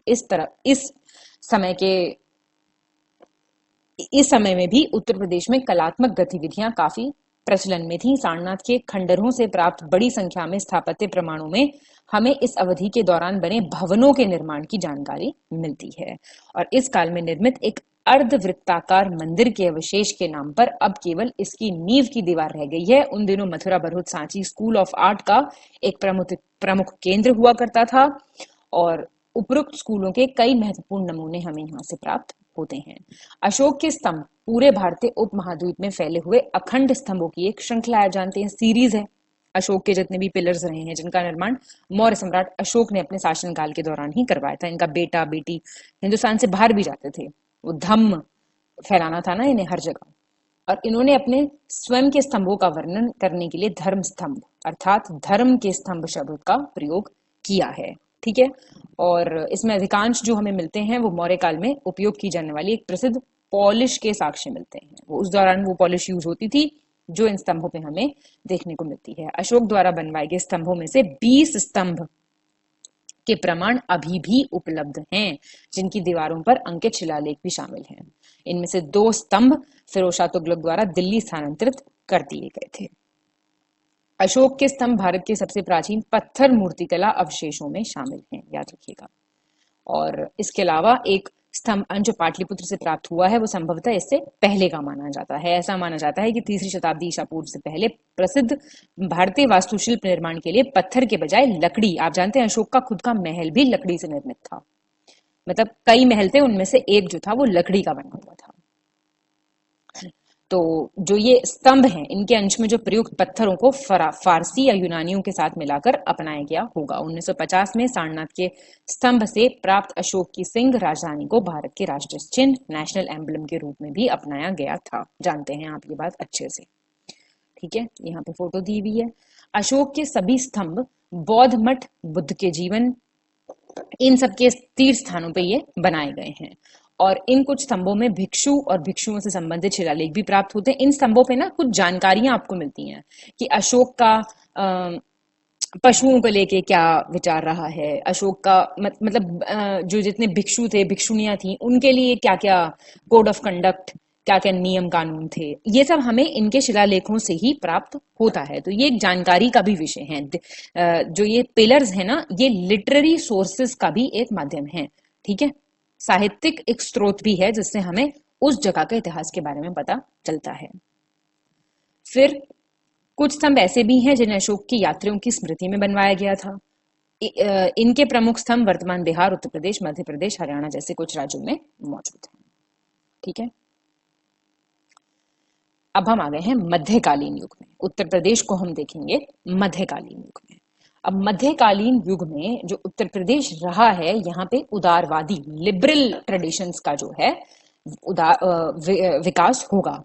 वाराणसी हिंदू शिक्षा का एक प्रमुख केंद्र बना रहा, जबकि जौनपुर शर्की शासकों के अधीन इस्लामी संस्कृति का एक प्रमुख केंद्र हुआ करता था। तो वाराणसी हिंदू और आपका जौनपुर इस्लामी संस्कृति का। शर्की शासक संगीत के भी संरक्षक थे, ये अच्छे खासे पैट्रोनेज देते थे आर्ट एंड आर्किटेक्चर को, कल्चर को, म्यूजिक को, जो शर्की वाले रूलर्स थे। और इनके दरबार में भी बहुत प्रसिद्ध संगीतकार उपस्थित हुआ करते थे, ठीक है। अब ब्रज क्षेत्र आपने सुना होगा, ये उत्तर प्रदेश के अंतर्गत आता है। भक्ति संगीत का एक महत्वपूर्ण केंद्र था, आप जानते हैं, जिसकी प्रेरणा कहां से ली गई थी, जो सूफियों ने शुरू किया था, लेकिन इसका जो प्रेरणा स्रोत था वो हिंदू विचार और दर्शन ही था। रामानंद और उनके प्रसिद्ध शिष्य कबीर, आप जानते हैं, रविदास, दरिया शाह, गुरु गोरखनाथ, ऐसे ऐसे बहुत महान संत व्यक्ति जिनका जीवन संस्कृति हमारे ही प्रदेश से जुड़ी हुई है और जिन्होंने एक नई दिशा प्रदान की थी इन सब चीजों को। उस समय के हिंदू शिक्षक ने एकेश्वरवाद, मतलब ईश्वर की एकता, सबका मालिक एक, वो वाली बिलीफ, वो वाली परंपरा पे जोर दिया था और जाति व्यवस्था की अर्धहीनता पर ध्यान केंद्रित किया था। अब आप एक चीज देखिएगा, हमेशा जब पहले से ही यज्ञ पूजा पाठ काफी होता था, उसके बाद भी नए धर्म, नए रीत रिवाजों का जन्म हुआ। बुद्धिज्म आया, जैनिज्म आया, सूफिज्म फैला, अगर हम आए मिडिवल इंडिया में, फिर वो आपके अलवार वाला, नयनार वाला, ये सब क्यों हुआ? ये इसका मुख्य कारण था, ये ज्यादा समावेशी था। ये वाले जो बाद में आए ना, जो बाद में परंपराएं चली, ये ज्यादा समावेशी थी। पहले जाति के हिसाब से वर्णन था, जाति के हिसाब से रोक लगाई जाती थी लोगों पे, हर किसी को नहीं इंक्लूड किया जाता था। तो ये जो बाद में जो मूवमेंट स्टार्ट होते हैं ना, ये बहुत समावेशी रहे, तो इन्होंने लोगों को अपनी तरफ बड़ा अट्रैक्ट किया, ठीक है। अब मुस्लिम सूफी रहस्यवाद से बहुत प्रभावित थे, मिस्टिसिज्म कहते हैं इसको इंग्लिश में। इन सभी संत और कवियों का हिंदी और उर्दू दोनों साहित्य में संवर्धन में प्रमुख योगदान रहा है। और इस क्षेत्र में आप जानते हैं फिरोज शाह तुगलक का भी एक उल्लेखनीय था, क्योंकि उन्होंने इस युग के लेखकों द्वारा संस्कृत में की गई रचनाओं का फारसी, पर्शियन लैंग्वेज में इसका ट्रांसलेशन कराया था। सांस्कृतिक संरक्षण की परंपरा, जिसकी शुरुआत कहां से हुई? दिल्ली के सुल्तानों ने की थी। किसके दौरान? सूफियों और संतों के द्वारा की गई थी। मुगलों के शासनकाल में भी काफी इसको प्रोत्साहन मिला था। ये वो समय था जब धर्म, कला और साहित्य जैसे मानव जीवन के सभी क्षेत्रों में विशिष्ट उदारवादी दृष्टिकोण का अनुभव किया जा सकता था। इस हमें हम बात करें मुस्लिम शिक्षा की, तो उसके लिए कई मदरसे, मकतब, ये सब शुरू किए गए थे, जबकि वाराणसी हिंदू शिक्षा का पारंपरिक केंद्र बना रहा। इसी टाइम पे हिंदी और उर्दू साहित्य का और ज्यादा विकास होगा और संस्कृत पुस्तकों का फारसी में अनुवाद बहुत ज्यादा एकदम से बढ़ जाएगा।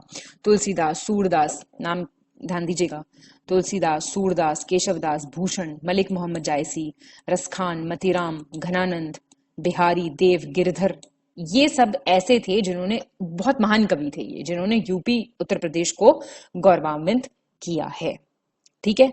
अब क्या होगा? मुगल साम्राज्य का विघटन हो जाएगा। छोटे छोटे राज्यों में कवि, संगीतकार जो हैं, इनको संरक्षण प्रदान करने की नीति अपनाई जाने लगेगी। उत्तर प्रदेश में केंद्रित मुगल साम्राज्य ने एक नई मिश्रित संस्कृति के विकास को प्रोत्साहित किया। बहुत जरूरी है ये, ठीक है। अकबर इसके महानतम प्रतिपादक रहे हैं, जिन्होंने बिना किसी भेदभाव के अपने दरबार में वास्तुशिल्प, साहित्य, चित्रकला और संगीत विशेषज्ञों को नियुक्त किया था। अब आप देखें तो हिंदुत्व और इस्लाम का जो टकराव है, इसके लिए नए मतों का विकास हुआ, जो इन दोनों और भारत की विभिन्न जातियों के बीच आम सहमति कायम करना चाहते थे।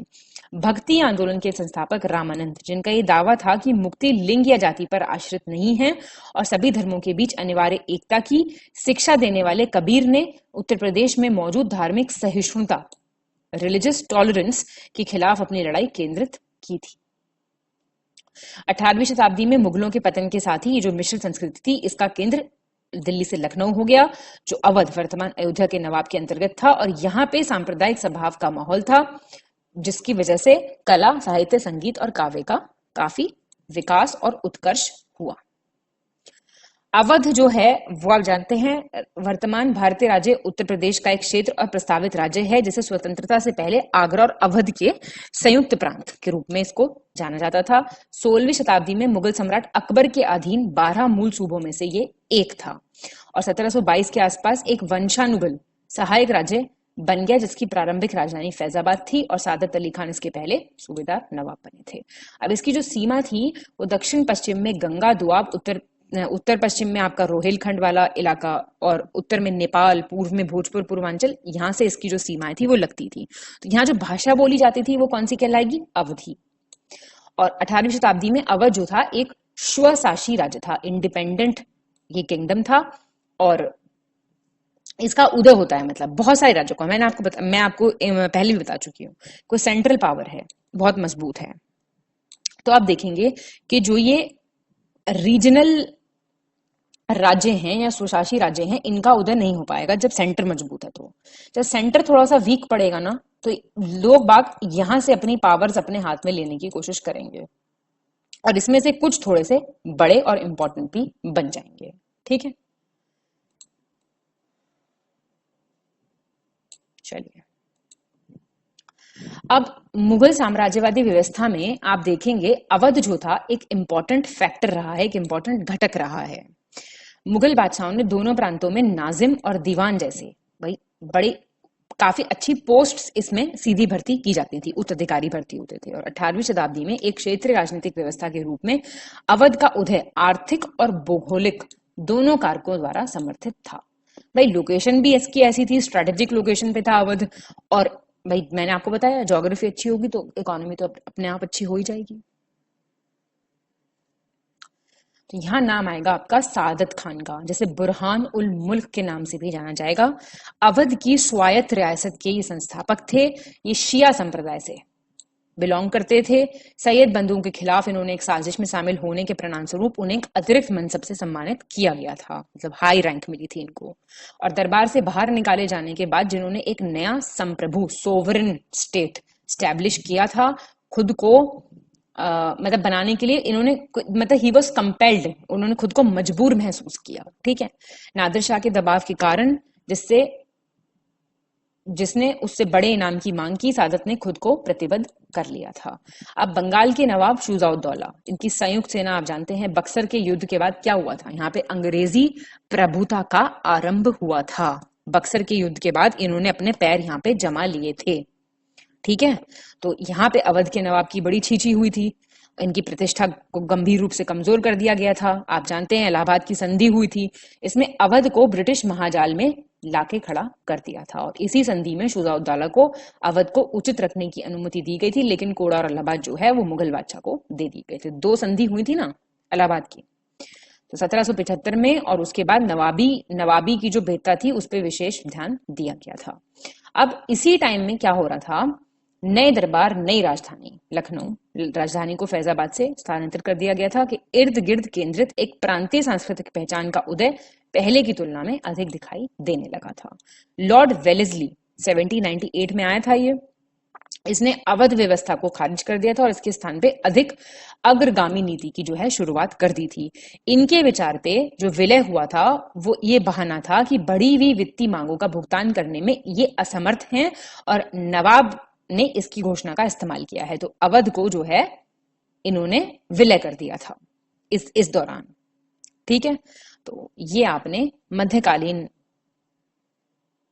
टाइम पे उत्तर प्रदेश को देखा। ठीक है, देखिए पूरा इतना बड़ा आंसर तो नहीं आएगा लेकिन आप पे एक छोटे छोटे शॉर्ट नोट आ सकते हैं कि आप थोड़ा सा मध्यकालीन युग के उत्तर प्रदेश पे प्रकाश डालिए, ऐसा आ सकता है। तो देखिए ये मोर देन सफिशिएंट है जितना इसमें दिया गया है।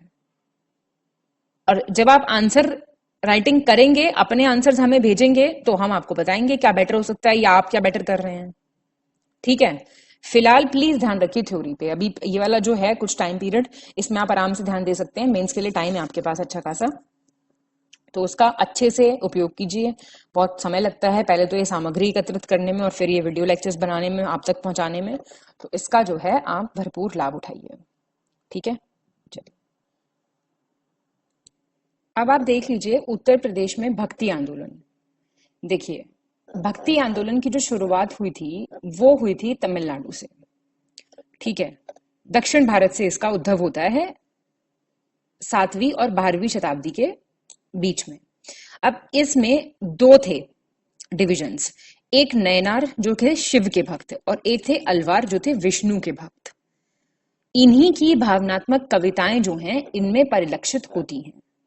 इन संतों ने धर्म को एक नया औपचारिक पूजा के रूप में नहीं बल्कि उपासक और उपासना के बीच, मतलब डिवोटी और जो आपको वर्शिप जिसकी आप कर रहे हो, वर्शिपर और वर्शिपी, उनके बीच का जो प्रेम है, बॉन्ड है, कनेक्शन है, उसको इन्होंने उस आधार पे परिभाषित किया था। ठीक है, हिंदू संतों ने हमेशा दुनिया की मदद की है और उन्हें मुख्य रूप से क्या नाम से जाना जाता है? गुरु। भाई गुरु परंपरा कहां से आती है? हमारे देश से तो आती है आज भी। ऋषि, स्वामी, साधु, इन सब नामों से बुलाया जाता है। अब 12वीं शताब्दी के शुरुआत के दौर में रामानंद ने ये आंदोलन दक्षिण भारत से उत्तर भारत में प्रारंभ किया। इसमें चैतन्य महाप्रभु, नामदेव, तुकाराम, जयदेव, ये सब संतों ने काफी अच्छा योगदान दिया है। भक्ति आंदोलन का उद्देश्य क्या था? हिंदू धर्म एवं समाज में सुधार, रिफॉर्म और इस्लाम एवं हिंदू धर्म में समन्वय। देखिए कितना ज्यादा ब्यूटीफुल इनका ऑब्जेक्टिव है। और अपने उद्देश्यों में यह आंदोलन काफी हद तक बिल्कुल सफल रहा, निसंदेह। मध्यकालीन भारत का भक्ति आंदोलन वस्तुतः 6ठी शताब्दी ईसा पूर्व में वैदिक कर्मकांडों, मैंने आपको बताया ना, ऑलरेडी बहुत अच्छे रिचुअल्स थे, सब कुछ था, लेकिन इसके विरुद्ध ये लोकप्रिय हुआ। बौद्ध एवं जैन धर्म के समांतर खड़े हुए वैष्णव एवं शैव संप्रदाय से जुड़े संतों द्वारा किए गए प्रयास का एक नया रूप था। अब भारत में वैष्णव जो धर्म है, तब जो कृष्ण भगवान की भक्ति है वो कहलाते हैं ना वैष्णव, उसका प्रचार प्रसार करा अलवरों ने और शैव धर्म का किया नयनार ने। अब कुछ इसमें आपको नाम लिख के देने पड़ेंगे कि कौन कौन थे और कहां से उनका संबंध रहा है, तो कुछ इंपॉर्टेंट वाले नाम देख लीजिए आप। इसके लिए ना एक बहुत अच्छा तरीका ये है, एक मैप है एनसीईआरटी में दिया हुआ है, बहुत बढ़िया इंडिया का मैप है, और सारे जो भक्ति और सूफी संत है ना, भक्ति संत, उनके नाम वगैरह दिए हुए हैं। आप गूगल से मेरी माने तो वो मैप ले लीजिएगा और उसकी 1-2 बार प्रैक्टिस कर लीजिएगा। अगर इससे संबंधित कोई सवाल आए तो आप वो मैप जरूर बना के आइएगा। ठीक है, तो तुलसीदास, ये आप जानते हैं, ये महर्षि वाल्मीकि का अवतार माना जाता है। 1523 में इनका जन्म होता है बांदा जिले के राजापुर गांव में। ये मुगल बादशाह अकबर और मेवाड़ के जो शासक थे ना, राणा प्रताप, उनके समकालीन रहे हैं। सगुण भक्ति शाखा के प्रमुख कवि भक्ति तुलसीदास ने विष्णु के अवतार राम का गुणगान करते हुए रामचरितमानस की रचना की थी। हनुमान चालीसा भी इन्होंने ही लिखी थी। इन्होंने अपने जीवन काल में 12 ग्रंथ लिखे थे। वल्लभाचार्य, ये सगुण धारा की कृष्ण भक्ति शाखा के आधार पे इन्होंने पुष्टि मार्ग का प्रणेता इनको माना जाता है। 1479 में काशी में इनका जन्म हुआ था। शुद्ध अद्वैत में विश्वास रखते थे। इस बार सवाल भी आया था ना, तो ये बड़े इंपॉर्टेंट होती हैं चीजें। ठीक है, इन्होंने कभी संन्यास नहीं लिया, लेकिन कृष्णदेव राय के समय में विजयनगर में वैष्णव संप्रदाय की स्थापना इन्होंने की थी। इनको श्रीनाथ जी के रूप में वासुदेव कृष्ण की भक्ति पे इन्होंने बल दिया था। इनकी रचनाएं सुबोधनी, सिद्धांत रहस्य, अणुभाष्य, और इन्होंने ज्यादातर अपना जो समय बिताया वो काशी और वृंदावन में बिताया। और इनके जो अनुयायी हैं उनको किस नाम से जाना जाता है? अष्टछाप, नाम याद रखिएगा। ठीक है, सूरदास, ये हिंदी के भक्ति काल के महाकवि रहे हैं और ये भगवान श्री कृष्ण के, जानते हैं आप, उपासक थे। ब्रजभाषा के श्रेष्ठ कवि महात्मा सूरदास हिंदी साहित्य के सूर्य माने जाते हैं। शिष्य थे वल्लभाचार्य के। 1478 में इनका जन्म होता है आगरा मथुरा मार्ग पर स्थित रुणकता नामक ग्राम में। ये अकबर और जहांगीर के टाइम पीरियड में समकालीन थे उनके। और कृष्ण भक्त सूरदास ने ब्रजभाषा में सूरसागर, सुरसारावली, साहित्य लहरी इन सब की रचना की थी। ये अष्टछाप के कवि थे। जाहिर सी बात है, जब ये इनके शिष्य थे तो ये अष्टछाप के कवि रहे होंगे। रामानंद, इनका जन्म होता है 1299 में प्रयागराज में। इनके विचार पर गुरु राघवानंद के ने विशिष्ट द्वैत मत का अधिक प्रभाव इन पे पड़ा था। अपने मत के प्रचार के लिए इन्होंने अलग अलग तीर्थों पे यात्रा की थी और उससे लौटते वक्त बहुत सारे लोगों को से कहकर इन्होंने रामानंद के साथ भोजन करने से इनकार कर दिया था। तो इन्होंने तीर्थाटन में छुआछूत पर विचार होगा, मतलब का विचार जो है नहीं किया होगा। इस पर रामानंद ने अपने शिष्यों को नया संप्रदाय चलाने की सलाह दी थी। मतलब ये तीर्थ पे गए और उसमें भी इनके साथ डिस्क्रिमिनेशन, भेदभाव हो जाता है। कबीर, पीपा, रैदास आदि परम विरागी महापुरुष इन्हीं के शिष्य थे। कबीरदास, कबीर पंथियों की मान्यता, कबीर का जन्म जो है वो काशी में लहरतारा तालाब में उत्पन्न कमल के मनोहर पुष्प के ऊपर बालक के रूप में हुआ था। मतलब ये मिले थे बेसिकली पानी में कमल के फूल के ऊपर, ऐसा माना जाता है। लेकिन कुछ लोग ये भी मानते हैं कि वो जन्म से मुसलमान थे और युवावस्था में स्वामी रामानंद के प्रभाव से उन्होंने हिंदू धर्म की बातें इनको पता लग गई थी। और ये जो थे ये समाज सुधारक थे, आप जानते हैं। इन्होंने धार्मिक कर्मकांड, वहाडंबर, अवतारवाद, मूर्ति पूजा इन सबका विरोध किया था और एकेश्वरवाद सिद्धांत इनका था, जिसपे आधारित निर्गुण ब्रह्म का इन्होंने प्रचार किया था। ठीक है। कबीर ने राम को भी निर्गुण स्वरूप में स्वीकार किया। उन्होंने कहा था कि ईश्वर का निवास मंदिर, मस्जिद, काशी, काबा में ना होकर मनुष्य के हृदय में होता है। अनपढ़ थे ये, लेकिन फिर भी इन्होंने अपना संदेश जन जन तक पहुंचाया अपने दोहों के माध्यम से। कपलेट्स, आप जानते हैं कबीर का दोहा तो सबको याद होगा, कोई ना कोई एक। और इसका संकलन आपको किसमें मिलेगा? बीजक में। और ब्राह्मणवादी रूढ़िवादिता को इन्होंने चुनौती दी थी और इन्होंने अपना प्राण वर्तमान संत कबीर नगर जनपद अंतर्गत मगहर में त्यागे थे। कबीर स्वयं लिखते थे, जो कबीरा काशी मरे तो हरि को कौन निहोरा। क्या मतलब हुआ इसका, बताइए जरा। कबीर पंथी कबीर के सिद्धांतों और शिक्षाओं को अपने जीवन शैली का आधार मानते हैं। रैदास या फिर रविदास, अब रामानंद के शिष्य थे ये। रैदास, काशी में इनका जन्म होता है। जूते बनाने का ये काम करते थे और अपना बचा हुआ समय लोगों की भक्ति में बिताते थे। उन्होंने वहा, आडंबर, जातिवाद, कर्मकांड, अवतारवाद इस सब का विरोध किया था और ये भी कबीर की तरह ही एकेश्वर निर्गुण ब्रह्म में जो है इनकी आस्था थी। और इनके अनुयायियों को ने किसकी शुरुआत की थी? रैदासी संप्रदाय की। और मीराबाई जो थी ना, इन्होंने इनको अपना गुरु माना हुआ था। देवराहा बाबा, बहुत सादा जीवन जीते थे ये। संत थे जो पूरे भारत में चिर युवा योगी के रूप से जाने जाते थे। दिव्य संत थे, डिवाइन पावर्स थी इनमें। सहज, सरल, शांत स्वभाव था। देवरिया जिले के निवासी होने के कारण इनका नाम देवराहा पड़ा था। और कुछ का मानना है कि दैवीय शक्तियां थी इनके पास, जिसके द्वारा भक्त जो है इनको देवराहा बाबा कहते थे। रसखान, ये एक कवि थे जिनका नाम जो था सैयद इब्राहिम खान था और ये भगवान श्री कृष्ण के भक्त बन गए। ठीक है। अमरोहा के रहने वाले इनको माना जाता है और शुरुआती सालों में इन्होंने भगवान श्री कृष्ण के शिष्य बन गए थे और गोस्वामी विट्ठलनाथ से भक्ति मार्ग का इन्होंने ज्ञान प्राप्त किया था। और फिर वो वृंदावन में रहने लगे और अपना पूरा जीवन वहीं व्यतीत करने लगे। उन्होंने भगवान श्री कृष्ण को सबसे सर्वोच्च भगवान के रूप में स्वीकार किया और वो फिर एक वैष्णव बन गए थे। इनका निधन 1628 में हुआ था और इनकी समाधि जो है महाबन में है, जो मथुरा से लगभग 6 मील पूर्व स्थित है। देखिए, आपको लगता है पहले जमाने में लोग बाग ये गुरु बन जाते थे और ये सब था, ऐसा नहीं है। आज भी है। आज आप देखिए IITians, बड़े बड़े इंजीनियर्स, मतलब हैरानी होती है मुझे देख के, इतना अच्छा, they are so well qualified. अब बड़ी बड़ी नौकरियां छोड़ के लोग बाग स्पिरिचुअल पाथ पे चल रहे हैं। This is so good. आपने यूट्यूब पे देखा होगा गौर गोपाल दास प्रभु, कितना बढ़िया बोलते हैं वो, समझ रहे हैं, एक अमोघ लीला प्रभु हैं, सुनिएगा आप कभी। तो they are all like 35-40 years की एज में, 25-30 इयर्स की एज में वो अपना स्पिरिचुअल पाथ पे, स्पिरिचुअल अवेकनिंग पे जा रहे हैं और वो नॉर्मल लाइफ जी रहे हैं, सब कुछ सब अच्छा है एंड स्टिल वो इस पाथ पे जा रहे हैं। समझ रहे हैं आप।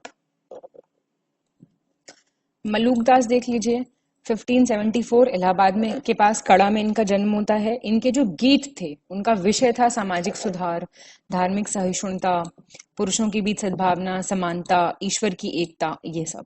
और ये कबीर और गुरु नानक के साथ साथ अन्य गायकों से काफी मिलते जुलते रहते थे। अब जितने भी ये रहे ना भक्ति सूफी सेंट्स, ये सब गाते थे बहुत बढ़िया।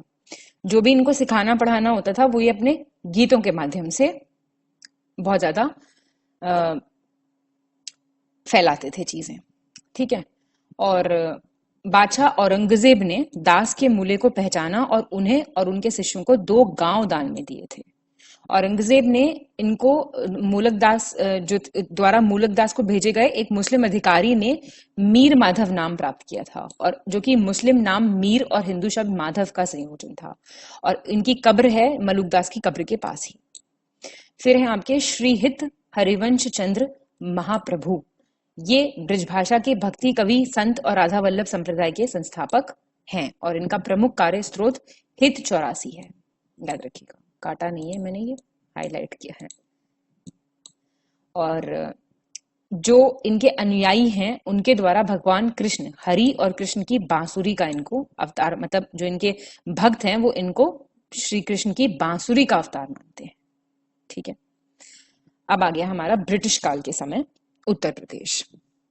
अब आप जानते हैं ब्रिटिश शासन की स्थापना, विस्तार, इस सभी में उत्तर प्रदेश की काफी खासा भूमिका रही है। ब्रिटिश ईस्ट इंडिया कंपनी के जो तीसरे नवाब का शासनकाल था, उस दौरान अवध शासकों से इसका संपर्क हुआ था, ब्रिटिश ईस्ट इंडिया कंपनी का। अब इसमें उत्तर प्रदेश का जो इतिहास है वो ब्रिटिश शासन के दौरान और उसके बाद देश के इतिहास के साथ साथ चला, पैरेलल रहा। आप जानते हैं 1857 का युद्ध, आप जानते हैं स्टार्ट ही मेरठ से हुआ था, और अंग्रेजों ने उत्तर प्रदेश की क्षितिज पर कई विशिष्ट संरचनाएं जोड़ी। उस समय उत्तर प्रदेश को औपनिवेशिक वास्तुकला के साम्राज्यवादी झुकाव से परिचित कराया गया था, ठीक है ना। और पारंपरिक यूरोपीय नवशास्त्रीय और गौथिक शैली के साथ इंडो इस्लामिक शैली के संयोजन का नेतृत्व इसमें किया गया था। जो मिश्रित है ना स्टाइल का, वो है ये, मतलब इंडो इस्लामिक, इंडो यूरोपियन, ये सब, जिसे आज साम्राज्यवादी इंडो सार्सेनिक वास्तुकला के रूप में आप जानते हैं। और इन इमारतों का सजावटी डिजाइन, साथ ही लखनऊ, उत्तर प्रदेश के बहुत सारे स्थानों पे ये जो इमारतें हैं आपको जो पूर्व और पश्चिम की स्थापत्य शैली का सुंदर मिश्रण या संयोजन को दर्शाती हैं, आपको देखने को मिल जाएंगी, ठीक है। और इस समय की जो इमारतें हैं वो आधुनिक औपनिवेशिक स्पर्श के साथ पुराने सामान्य गुंबद और टावरों की उपस्थिति का प्रतिनिधित्व करती हैं। मिक्सचर है, फ्यूजन है ये बेसिकली। अब इसमें आपके चर्च, जितने भी एजुकेशनल आपके इंस्टीट्यूशंस थे, शैक्षिक संस्थान, आवासीय क्वार्टर, जो क्वार्टर नहीं मिलते थे, जितने भी यहाँ पे ब्रिटिशर्स रहते थे उनको क्वार्टर मिलते थे। आज भी जो आप देखेंगे आर्मी ऑफिसर्स के क्वार्टर्स होते हैं, या फिर प्रशासनिक भवन, एडमिनिस्ट्रेटिव बिल्डिंग्स, इन इमारतों में आपको औपनिवेशिक प्रभाव, कॉलोनियल इफेक्ट, कॉलोनियल इन्फ्लुएंस देखने को मिलेगा। प्रयागराज में जो है कुछ प्रमुख संरचनाएं, संयुक्त प्रांत की तत्कालीन राजधानी, प्रयागराज विश्वविद्यालय, प्रयागराज उच्च न्यायालय, इन सब, ये सब जो है ना ये उसी स्टाइल ऑफ आर्किटेक्चर से डेवलप्ड हैं। और ऑल सेंट्स कैथेड्रल शायद एशिया का बेहतरीन एंग्लिकन कैथेड्रल है। 13वीं शताब्दी के गॉथिक वास्तुशिल्प मूरिंग्स का एक बेहतरीन नमूना इसे सर विलियम एमरसन ने डिजाइन किया था। अब प्रयागराज में आपका मेयो मेमोरियल हॉल 1879 में इसका निर्माण हुआ था। आर रॉस्केल ने इसको बनवाया था, आर रॉस्केल ने। 19वीं और 20वीं सदी की औपनिवेशिक वास्तुकला को दर्शाता है। हॉल थॉर्नहिल और मैने मेमोरियल लाइब्रेरी के पास स्थित है। ये कितना ऊंचा है, कितना इसका है, ये सब आपके लिए इंपॉर्टेंट नहीं है। इसे लंदन के साथ केसिंगटन म्यूजियम के प्रोफेसर गैम्बलन ने डिजाइन किया था। और मारे गए वायसराय मेयो की याद में बने इस हॉल में सार्वजनिक बैठकें, स्वागत समारोह वगैरह होते थे। ये सब इन्हीं की यादों में, इन्हीं की उन सब में बनाया जाता था। पर हम फिलहाल ब्रिटिशर्स की बुराई पे नहीं फोकस कर रहे हैं, उत्तर प्रदेश ब्रिटिशर्स के टाइम पे कैसा था इस पे फोकस कर रहे हैं, ठीक है। फिर वाराणसी का संस्कृत महाविद्यालय, ये वर्तमान भवनों का जो निर्माण है वो भी गोथिक स्टाइल में किया था। 1916 में भारत का वायसरॉय था लॉर्ड हार्डिंग। इसने बनारस हिंदू विश्वविद्यालय के भवन का निर्माण की शुरुआत की थी, जो एशिया की एक बेहतरीन वास्तुकला में से एक है।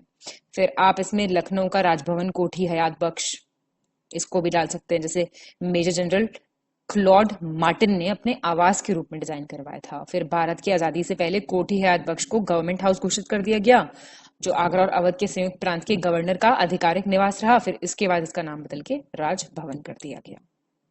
फिर 1922 में सर हारकॉट बटलर ने HBTI कानपुर है, इन्हीं के नाम पे तो है वो, विधान भवन का निर्माण शुरू कराया, जिसमें 2 विधानसभाओं को काउंसिल हाउस के रूप में भी जाना जाता है। इसे विशेष रूप से मिर्जापुर पत्थर से बनाया गया था और इसे पूरा करने में 6 साल लग गए थे। और जिस इमारत को अब लखनऊ GPO कहा जाता है, वो कभी रिंग थिएटर हुआ करती थी। रिंग थिएटर क्या होती थी? ये जितनी भी ब्रिटिशर्स के परिवार नहीं होते थे, इनके लिए एंटरटेनमेंट का ही साधन था, मनोरंजन का इस्तेमाल था इसमें। जैसे आज भी आपने देखा होगा आर्मी में ओपन थिएटर्स होते हैं, तो ऐसे ही ये सब बने थे।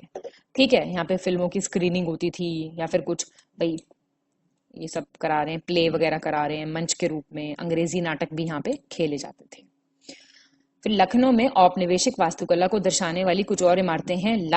Law Martiniere School, the Residency, Dilkhusha Palace, Lalbagh Methodist Church और बाकी के चर्च। अब जो लखनऊ में रहते हैं, जो लखनऊ गए हैं, उन्होंने जरूर देखे होंगे। ठीक है, जैसे हमने ये देखा है, क्योंकि ये हमारे मेरठ के पास है। मेरठ के सरधना में स्थित बेगम समरू चर्च और आवर लेडी ऑफ ग्रेसेस का बेसिलिका है, और ये एक रोमन कैथोलिक चर्च है। मेला वेला लगता है यहाँ पे, तो काफी बहुत बड़ा जगह है, बहुत जाते हैं लोग घूमने। ये भी यूरोपीय स्थापत्य शैली का एक उदाहरण है। और 75 वर्ष की अवधि में वर्तमान जो उत्तर प्रदेश के क्षेत्र का ईस्ट इंडिया कंपनी, ब्रिटिश व्यापारिक कंपनी ने धीरे धीरे अधिग्रहण किया।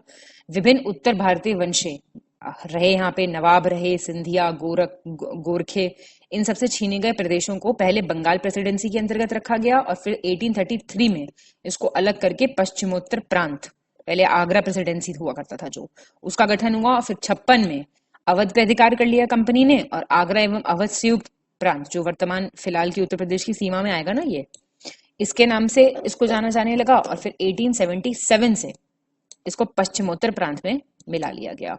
फिर आपका 1902 से इसका नाम बदल के संयुक्त प्रांत जो है वो कर दिया गया। ठीक है, अब आपका 1857 से 1859 में ईस्ट इंडिया कंपनी के विरुद्ध हुआ विरोध, मुख्यतः पश्चिमोत्तर प्रांत तक सीमित था। लेकिन 10 मई 1857 से मेरठ में सैनिकों के बीच भड़का विद्रोह कुछ ही महीनों में 25 से अधिक शहरों में ये फैल गया था। इस बार सवाल भी आया है पेपर में आपके प्रीलिम्स में। 1858 में इस विद्रोह का दमन कर लेंगे ये लोग। इसके बाद पश्चिमोत्तर और शेष भारत, जो ब्रिटिश भारत है, उसका प्रशासन ईस्ट इंडिया कंपनी ने ब्रिटिश क्राउन पे चला जाएगा। 1858 का एक्ट आएगा ना, the act of good government in India, उसके तहत ये हस्तांतरित हो जाएगा ब्रिटिश ताज को। द कंपनी का शासन हट जाएगा, डायरेक्ट ब्रिटिश क्राउन रूल करेगा। फिर 1888 के उत्तरार्ध में भारतीय राष्ट्रवाद के उदय के साथ नेशनलिज्म धीरे धीरे बढ़ेगा यहाँ पे, तो संयुक्त प्रांत स्वतंत्रता आंदोलन में अग्रणी रहेगा। प्रदेश ने भारत को मोतीलाल नेहरू, मदन मोहन मालवीय, जवाहरलाल नेहरू, पुरुषोत्तम दास टंडन, ऐसे बड़े राष्ट्रवादी राजनीतिक नेता यहीं से आते हैं। 1922 में भारत में ब्रिटिश साम्राज्य की नींव हिलाने के लिए किया गया महात्मा गांधी का असहयोग आंदोलन, नॉन कोऑपरेशन मूवमेंट, पूरे प्रांत में फैला था। लेकिन आप जानते हैं चौरी चौरा गांव का एक हिंसा हो गई थी वहां पे, जिसके कारण महात्मा गांधी ने अस्थायी तौर पे आंदोलन रोक दिया था। तो संयुक्त प्रांत मुस्लिम लीग की राजनीति का भी केंद्र रहा है। ब्रिटिश काल के दौरान रेलवे, नहर, ये सब प्रांत के भीतर संचार के साधनों का व्यापक विकास हुआ था। और अंग्रेजों ने यहाँ मॉडर्न एजुकेशन को भी काफी बढ़ावा दिया था। आधुनिक शिक्षा के लिए लखनऊ विश्वविद्यालय बनाया 1921 में, और भी बहुत महाविद्यालय यहाँ पे स्थापित किए गए। ठीक है, तो अब हमने जो हमारे टेम्पोरल अप्रोच, सामयिक जो हमारी चल रही थी, उसमें हम ब्रिटिश ईस्ट इंडिया कंपनी तक आ गए हैं। ठीक है, अब हम देखेंगे उत्तर प्रदेश के कुछ प्राचीन नगर। तो पहला देख लीजिए, प्रतिष्ठानपुर झुंसी। अब प्रतिष्ठान या झुंसी जो है, ये गंगा के बाएं किनारे पे स्थित है, और ये प्राचीन प्रयाग का ही एक अंग माना जाता है। महाकाव्य और पुराणों की माने तो जो इसका नाम था, एंशंट नेम, प्राचीन नाम इसका प्रतिष्ठान था, जो कि चंद्रवंशीय राजा थे, पुरुरुवा, अयु, नहुष, ययाति और पुरु, इन सबकी ये राजधानी रही है। ठीक है। और जो संत गोरखनाथ थे, अगर अनुश्रुतियों की माने तो संत गोरखनाथ और उनके गुरु मत्स्येंद्रनाथ का श्राप लगा था इस शहर को, जिसकी कारण ये उलट पलट हो गया था। ठीक है। और यहाँ पे एक भयंकर आग भी लगी थी जिसके कारण नष्ट हो गया था ये शहर, तो इसका नाम रखा था झुंसी, मतलब झुलसा हुआ या फिर जला हुआ नगर, तो उसके हिसाब से इसका नाम पड़ा झुंसी। और इसका एक टीला है जहां पे स्थित पक्के कूप का संबंध गुप्त नरेश समुद्र गुप्त से माना जाता है, और दूसरे मत के अनुसार जो ये कूप है ये समुद्र से जुड़ा हुआ है, it is connected to the ocean. वर्ष 1830 में प्रतिहार नरेश थे त्रिलोचन पाल, और 1027 ईस्वी में सदी का एक ताम्रपत्र प्राप्त हुआ है। कॉपर प्लेट इंस्क्रिप्शन होता है ना, कॉपर के प्लेट्स पे इंस्क्राइब्ड होते हैं, वो यहां से प्राप्त हुआ है, जिसमें त्रिलोचन पाल द्वारा प्रतिष्ठान के ब्राह्मणों को कुछ ग्राम दान में देने का उल्लेख मिलता है। फिर है आपका ऋषिपत्तन, सारनाथ। सारनाथ या सारंगनाथ इसका नाम है। इसे मृगदाव, मिगदया, ऋषिपत्तन या इसी पत्तन, ये सब इसी के नाम है। और भारत में बौद्ध तीर्थ स्थल के सबसे महत्वपूर्ण स्थलों में से ये एक है। जैन धर्म के अनुयायियों के लिए भी ये एक महत्वपूर्ण तीर्थ है, तो ना कि बौद्ध पर जैन भी। और आप गए होंगे मोस्टली लोग यहाँ पे। सारनाथ उत्तर प्रदेश में वाराणसी से 13 किलोमीटर दूर है, और ये वो स्थान है जहाँ गौतम बुद्ध ने बौद्ध गया, वर्तमान में बिहार में है, में ज्ञान प्राप्त किया। उसके बाद कौंडिन्य, बशपा, भद्रिक, ये इनके शिष्य हैं, 5 शिष्य। महानमन, अश्वजीत, इन सबको अपना पहला धर्म उपदेश, पहला सरमन दिया था। ठीक है। इस प्रकार ये वो स्थान बन गया जहां पे संघ की नींव रखी गई, धम्म और संघ। ठीक है। भिक्षुओं और धम्म का एक पंथ है ये। और जैन अनुयायियों के लिए क्यों है पवित्र स्थान? यहाँ प्राचीन बौद्ध साहित्य में माने तो 11वें तीर्थंकर थे श्यामसनाथ, उनका जन्म स्थान है ये। और सारनाथ को ऋषिपत्तम, मृगदाव, ये तो हो चुका। इसे ऋषिपत्तम कहे जाने का कारण यह है कि यहाँ निर्वाण प्राप्त करने के बाद प्रत्येक बुद्ध ऋषि फिर इस स्थान पे आते थे, मतलब या फिर यहाँ के गिरते थे पत्तन, समझ रहे हैं आप, क्योंकि पहले इतने बड़े ऋषि बौद्ध यहाँ पे आए थे, तो फिर यहाँ पे सब आने लगे।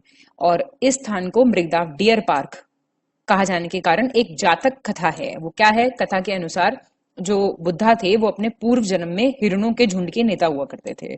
उन्होंने एक हिरणी की जान बचाई थी और बनारस के राजा के सामने प्रकट हुई, तो जो नियमित रूप से हिरण के मांस का भक्षण करता था, मतलब वो हिरण का मांस खाता था, और मांस के लिए हिरणी के स्थान पर बुद्ध ने खुद को मारने का प्रस्ताव उनके सामने रख दिया था। तो राजा बुद्ध ने के त्याग के भाव से द्रवित होकर उन्होंने उस स्थान को हिरणों के मुक्त घूमने का स्थान घोषित कर दिया था, और वहां पे ये भी बोल दिया था कि अब कोई शिकार वगैरह नहीं किया जाएगा। ठीक है, शिकार को भी प्रतिबंधित कर दिया गया था। फिर आता है आपका श्रावस्ती।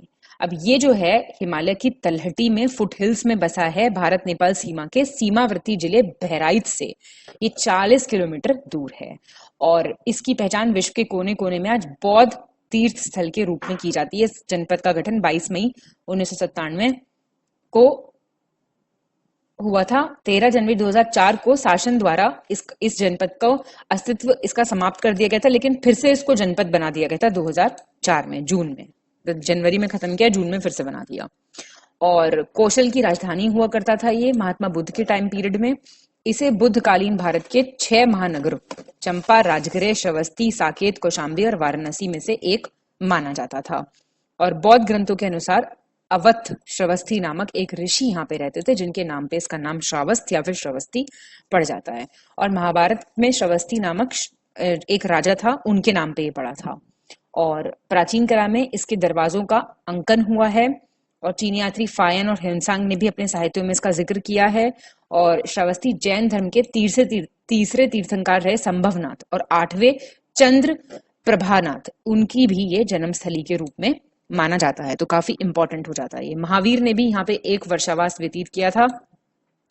और जैन धर्म में सवाधी अथवा सावत्थीपुर के प्रचुर उल्लेख मिलते हैं। जैन धर्म के भगवती सूत्र के अनुसार श्रावस्ती नगर आर्थिक क्षेत्र में भौतिक समृद्धि के चरमोत्कर्ष पर था। तो ये भी ऐसे भी आ सकता है कि कुछ प्राचीन नगरों का उल्लेख कीजिए, उन पर प्रकाश डालिए, या फिर किसी एक का पूछ के भी वो आपसे पूछ सकता है, क्योंकि ये वाले जो हैं ये काफी इंपॉर्टेंट वाले हैं। ठीक है, फिर आता है आपका सूरसेन या फिर मथुरा। ये एक प्राचीन भारतीय क्षेत्र फिलहाल उत्तर प्रदेश में ब्रज में है, और ब्रज का क्षेत्र माना जाता है ये। सूरसेन जनपद जो है इसकी राजधानी कौन सी थी? मथुरा थी।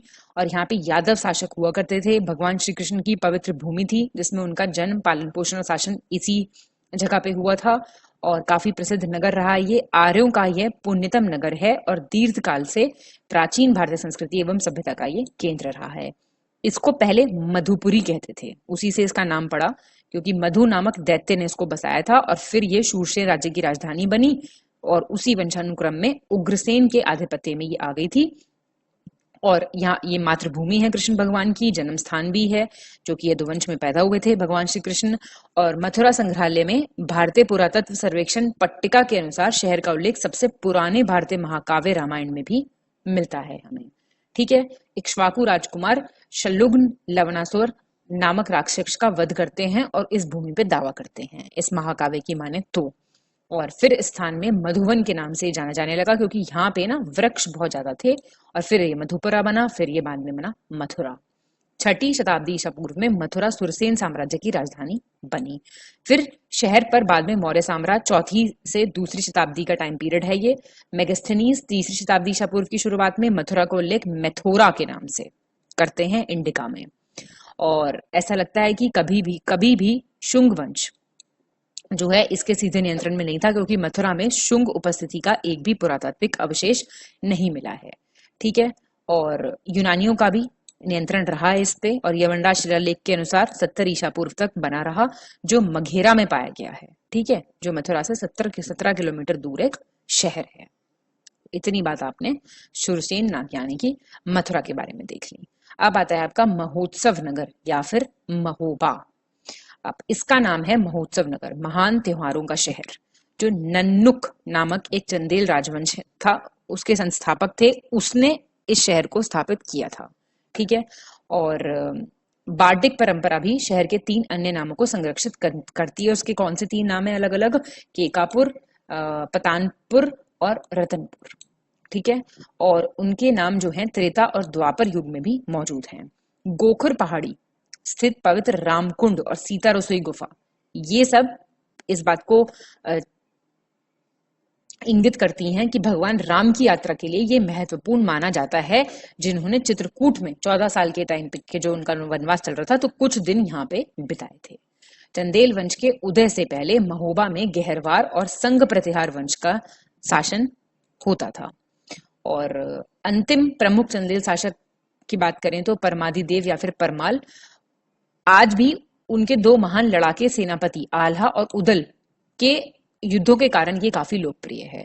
दरबारी कवि थे जगनिक राव, उन्होंने अपने लोकप्रिय गाथा गीत जो होते हैं ना, वीर काव्य, बेलाड्स जिनको बोलते हैं इंग्लिश में, आल्हा खंड और आल्हा उदल का जो नाम है ना, उससे अमर है काफी। इनका नाम इस इलाके में काफी प्रचलित है, और ये जो काव्य है देश भर में हिंदी भाषी जनता के द्वारा गाया जाता है। और 1860 में फिर ईस्ट इंडिया कंपनी के एक अंग्रेज अधिकारी थे श्री विलियम वाटरफील्ड, गाथा गीत इस बैलाड से काफी प्रभावित हुए थे, और उन्होंने इसका इंग्लिश ट्रांसलेशन किया था, ले ऑफ आल्हा, इस टाइटल से।